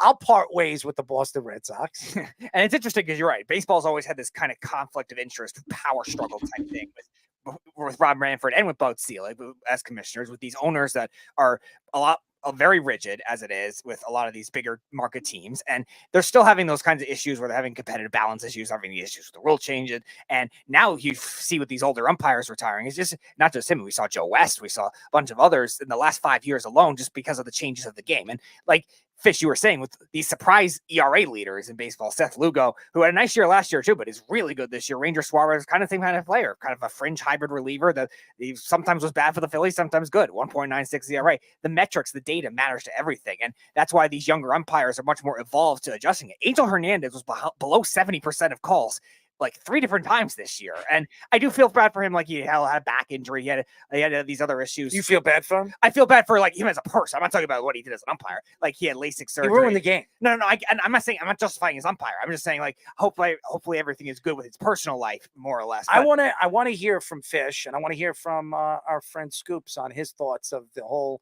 baseball situation and where baseball is heading, because I don't like where baseball is heading. I really don't.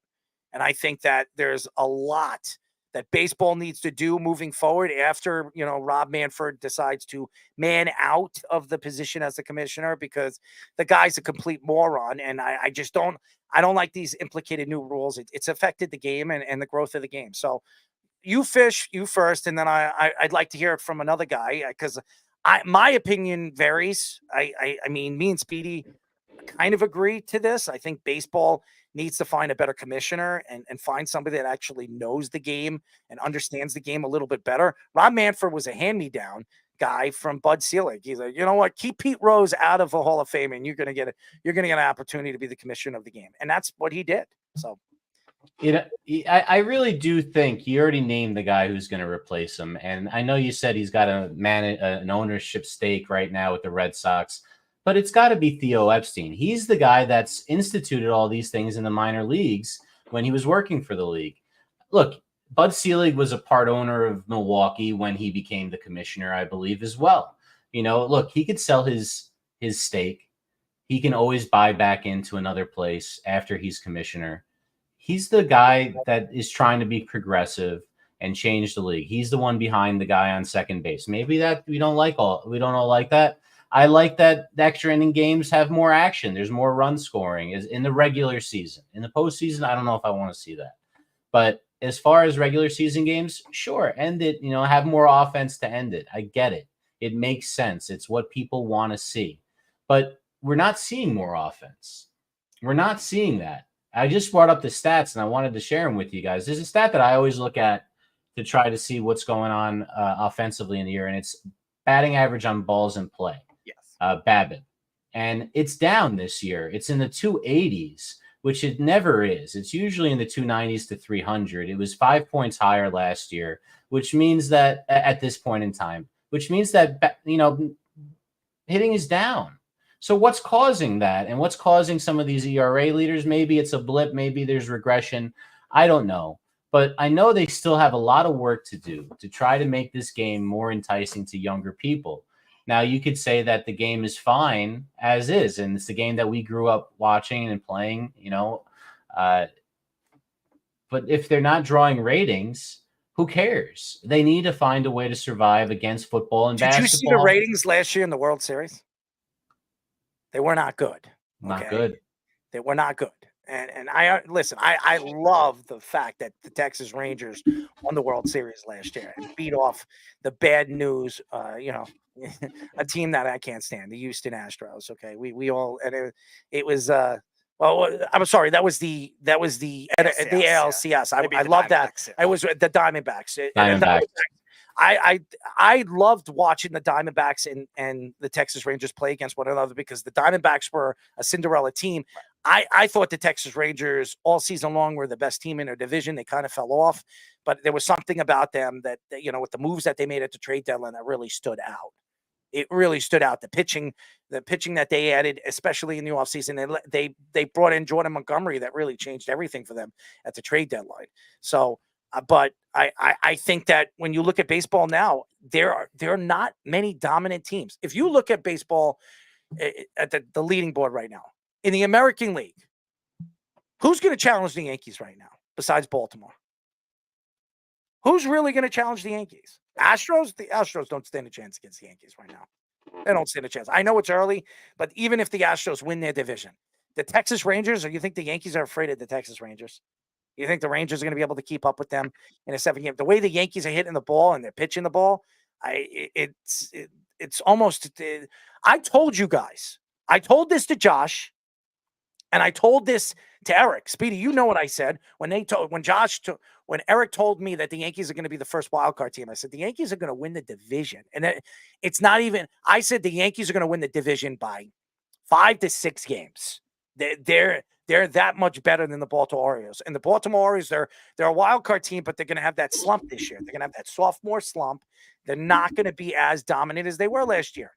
And now you're seeing it right now. I know it's early, but we're 50 games in, and the Yankees are a plus 92 differential. Plus 92. Okay, the closest team to that right now is the Philadelphia Phillies that are plus 89. Okay. Philadelphia, okay, has a better record than the Yankees. And the Yankees have a differential that's 3 points higher than them. That says a lot about what the Yankees are doing right now, offensively to defensively. I think they're the second best defensive team in baseball right now. I mean, and everybody said Aaron Boone doesn't know how to manage. Boy, oh boy, they're eating their words. And Juan Soto's changed everything for the Yankees. There's no question that he has. He's given them life in that lineup. But again, you look at the way that lineup is set up. I mean, you're in murderer's row. It doesn't matter where you're pitching. You're going to have to pitch to one of these guys, and they have so much power. I mean, Gleyber Torres is not hitting right now. Could you imagine when that guy gets hot? It's DJ LeMahieu's coming back. I mean, it's ridiculous. And Scoops, your thoughts to the way baseball is and actually where baseball is going. Angel Hernandez obviously retiring. I mean, that wasn't the story. It's just the way where baseball is going with these new rules and the robotic, umpires being implicated into the game. Well, there's things that need to be in place that, like you said, Fish, it needs to be more enticing. It needs to be more like to have viewerships go up that want people to actually watch baseball more than you have in the last few years. Like the defer money is, of course, an issue, and that's kind of annoying. You have the umpires that are annoying. Hernandez won't be missed, but you also have the rules with the pitch clock and all the extra inning rules and whatnot with the doubleheader games. But my thing is that I remember you actually, Errol, a while ago when we were talking about about what can make a game more fun for baseball and everything. You were like pitching an idea of like a shootout, like basically like a little bit of a shootout. Like, what is it that people like seeing in baseball? They like seeing the home runs. They like seeing the ball. You like seeing that connection with the ball. That's the more fun of it. That's the fun of the game, And of course, I think it does come back also to the GM. I think they need a GM that more understands that this is what people actually want to see, and at least not be afraid to like try new things like this, and not be afraid to like maybe they do something like this for, I don't know, like a round in the playoffs, like the first round of the playoffs, or I feel like experimenting, not too much experimenting, not doing extra things, like not doing too much weird things, but I feel like experimenting into things that people want to actually see. Like I said, like home runs are fun. Everybody likes seeing home runs.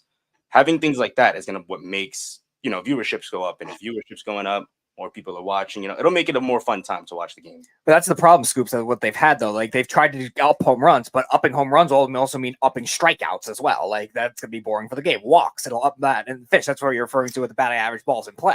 It's all about opening up the game. And that's what I think baseball is trying to do. But, making the bases pizza boxes and be able – I mean, you're getting – who's leading right now in steals in baseball right now? What does he got? Like 25 stolen bases, 30 stolen bases? It's Ellie Dela Cruz.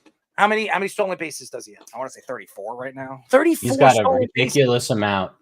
I mean, he's on pace to have 90 stolen bases, 100 stolen bases.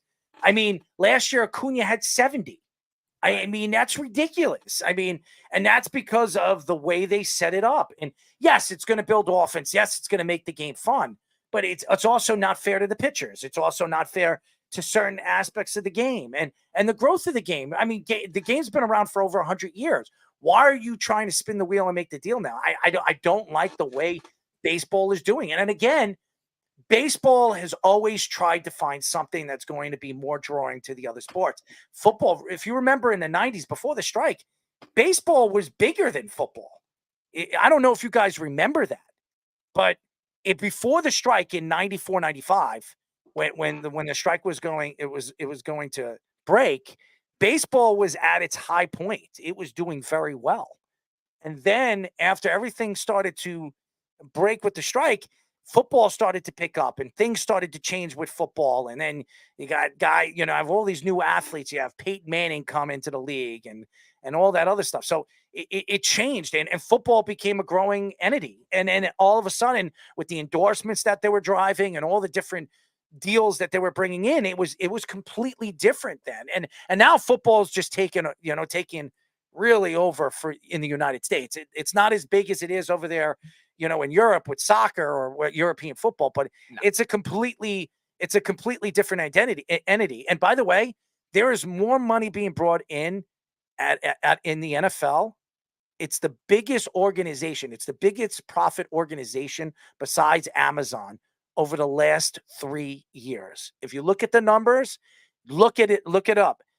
As far as the contention of billions of dollars that it's bringing in that kind of money that Amazon has brought in over the years. So it's ridiculous, and it's only getting bigger. I mean, look, the deals, if you look at what the Super Bowl, what it was bringing in, the commercial deals that was bringing in, each commercial, 30-second commercial, the NFL was making between $7 and $8 million. 30-second commercial, $7 or $8 million. That's ridiculous. So if you sell, I don't know how many commercials you go to in the Super Bowl, but they go to enough and they have that halftime show so that the commercials are forever. Just think about how many times that commercial plays. $7-8 million they're making. I don't know how much they brought in for just the commercials. It had to be over, $200-300 million just for the Super Bowl. It's ridiculous.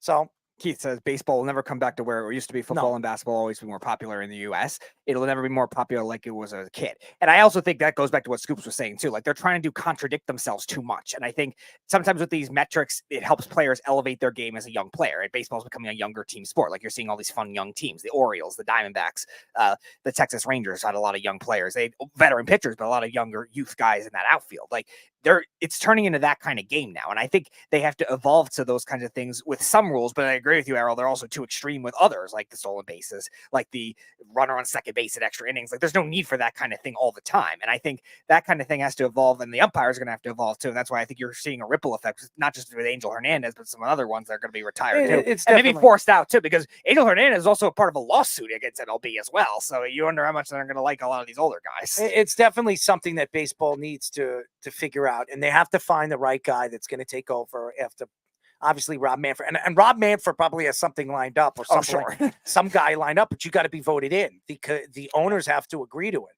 So Rob Manfred could actually pitch somebody like Bud Selig, and Bud Selig had everybody's ear. He had all the owners' ear. I don't know if Rob Manfred has all the owners' ears, because what I've heard is there's quite a few owners that can't stand the guy. Right. And he's made a lot of mistakes, and I still wonder what is the holdup of putting Pete Rose into the Hall of Fame. I don't know what the holdup is. What are you going to wait until the guy's dead to make a point, to prove a point, and then all of a sudden the guy's going to go into the Hall of Fame? It doesn't make sense. And again, why is Ohtani still playing if you're going to tell me that he knew nothing about betting on, I don't know, betting on sports? If you know his friend, who it was his best friend on the Angels, was betting and was being investigated, is being investigated by the FBI right now because they have some proof that he was involved with it. You're going to tell me that Ohtani knew nothing about it? Come on, guys. It's the most ridiculous thing. Baseball needs to wake up. The FBI needs to stop taking the money and taking the keys to the Mercury, because that's what it is. I mean, actually, it's not a Mercury. It's like it's a Lamborghini or whatever. Whatever the Japanese equivalent. Well, I did say smothering, but anyways, great show, by the way. And what did Pete say about Pete Rose? Oh, that's some vulgar language about what he thinks of him as a person, I guess. Listen, he could be whatever you think he is, Keith. Okay? He's a Hall of Famer. Has nothing to do. This guy's the greatest hitter. I wouldn't say greatest. One of the top 3 greatest hitters of all time. And you're going to tell me he doesn't belong in the Hall of Fame? Yeah, he is what he is, but it is what it is. I mean, he's not the only. We were just talking about Draymond Green. You're telling me Draymond Green is a nicer person? I mean, come on. Draymond Green's an ass. So Pete Rose he's just one of many. Jose Canseco. I didn't want to meet Jose Canseco. Nathan reached out to me and said, "You want to meet Jose Canseco and interview him?" No, I don't want to meet him. He ruined the game of baseball. He hurt the game of baseball and the growth of the game of baseball because of his big mouth. No, I don't want to meet the guy. I probably have him sign a book and tell him, after he signs it, I hit him on the back of the head with it. The guy's an idiot. So just my opinion. Anyways, thank you to obviously Alex Acker for joining us, a former Piston and Clippers shooting guard. I want to tell everybody, I've been dealing with this. I've been being so absorbed from this pollen. And it's been horrible. I have bad allergies. I don't know how I got through this show. I've been breathing out of my mouth and talking out of my mouth. I can't even breathe out of my nose. So it's crazy what's going on with the pollen. But a shout out to all the fans. Again, thank you to Chris Lombardi from All 22 Premium Fantasy Football Analyst. He's fantastic. And check out their new app that's coming out very, very soon. We're going to be doing something with them in the near future. So thank you to Fish for being our executive producer and doing what you do best. And Scoops giving us our Sports Minute and Don't share a Wu-Tang pie with the Rock. There you go. Wu-Tang pie with the Rock, ladies and gentlemen. Do you smell? La, la, la, la, la. Speedy, do you know the rest of that line right there? What the speedster is cooking, right?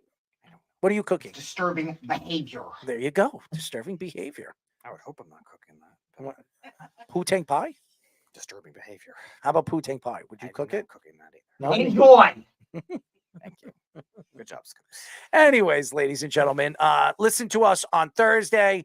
We will be back. Who do we have? We're waiting for somebody. We have one confirmed one. Jason D'Arienzo is a scout, former scout, NFL Devy Watch is now what he works for. He's been on our show before. He'll be on at 8:00. So he's a fantasy / draft guy. He'll be back on with us. All right, there you go. And Lafreniere scores again. So Fish is like jumping for joy. as he's probably jumping out of his pants as we speak. He looks like Freddie Mercury. Look at him. That is Freddie Mercury Jr., ladies and gentlemen. Could you sing like Freddie?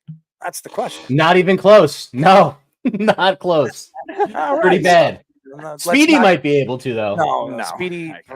Speedy would have the sheep jump out of their fur. Okay, I mean, 99% of the world would too. Thank you. Accurate. Speedy, could you do like a good like We Will Rock You? No.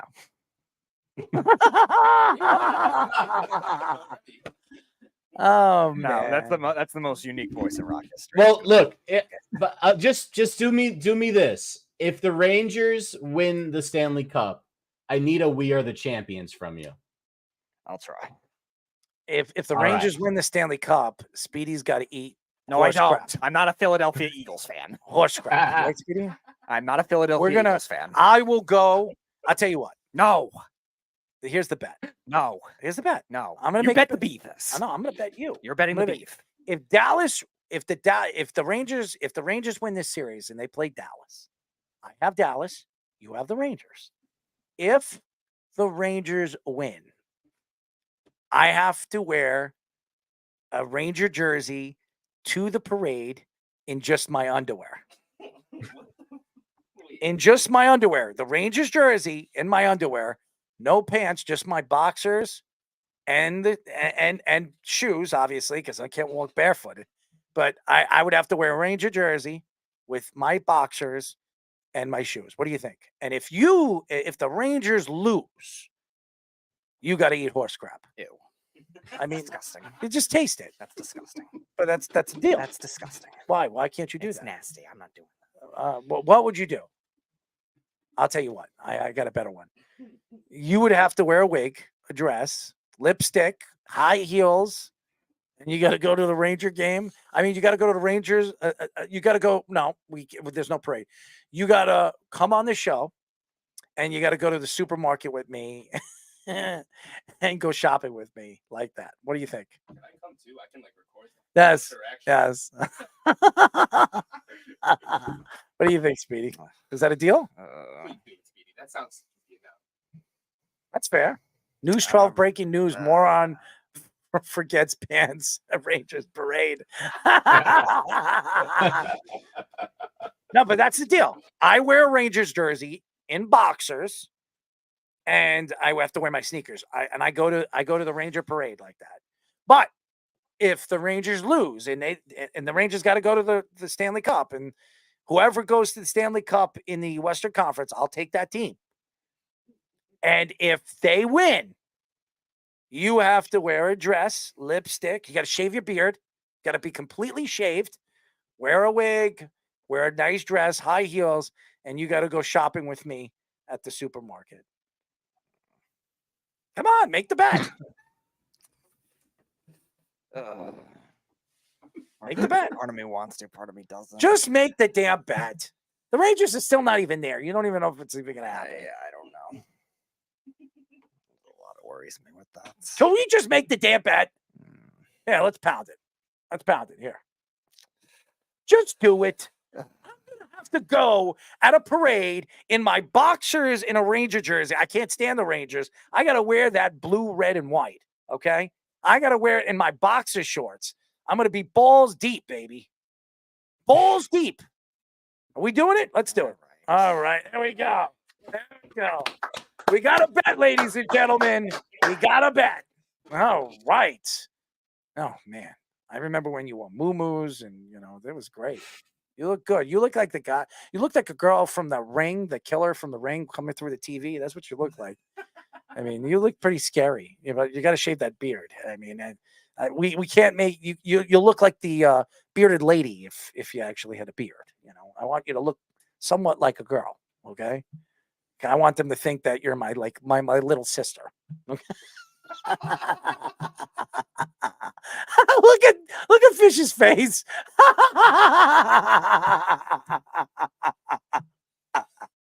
Oh man, it'll be funny. So that's the bet, ladies and gentlemen. If the Rangers win the Stanley Cup, I gotta wear a Rangers jersey, and I gotta wear it to the parade in boxer briefs. and my sneakers. The whole time, we got to walk around practically naked. And if I win, and whoever comes out from the Western Conference, Edmonton or Dallas, and they win a Stanley Cup, Speedy has to go to the supermarket in makeup, a wig. He's got to shave. He's got to wear a muumuu or dress and high heels. This is going to be fun, ladies and gentlemen. Look at Fish. Fish, he's going to do it. You know, he's going to do it. So he's obviously confident about his Rangers. I'm not. He's not. I'm not confident at all. All right, ladies and gentlemen, we'll be back on Thursday. Remember, go to our website at www.worldwidesportsradio.com. Check out all our shows throughout the week, including our show, The Loudmouth, airing every Tuesdays and Thursdays here on the Worldwide Sports Radio Network, on YouTube, all the different platforms. Check us out. And by the way, just so everybody knows, in 2 weeks' time, the only way you can watch the Sports Loudmouth is on YouTube. And we're going to set up a common area where you can interact just like you do on YouTube, just like you do on Twitter. The only way you're going to be able to watch this show on live air is on YouTube. So remember, ladies and gentlemen, stay tuned. That's going to happen in the next 2 weeks. But that's it, ladies and gentlemen. We'll be back on Thursday. Good night, everybody. It's the Worldwide Sports Radio Network.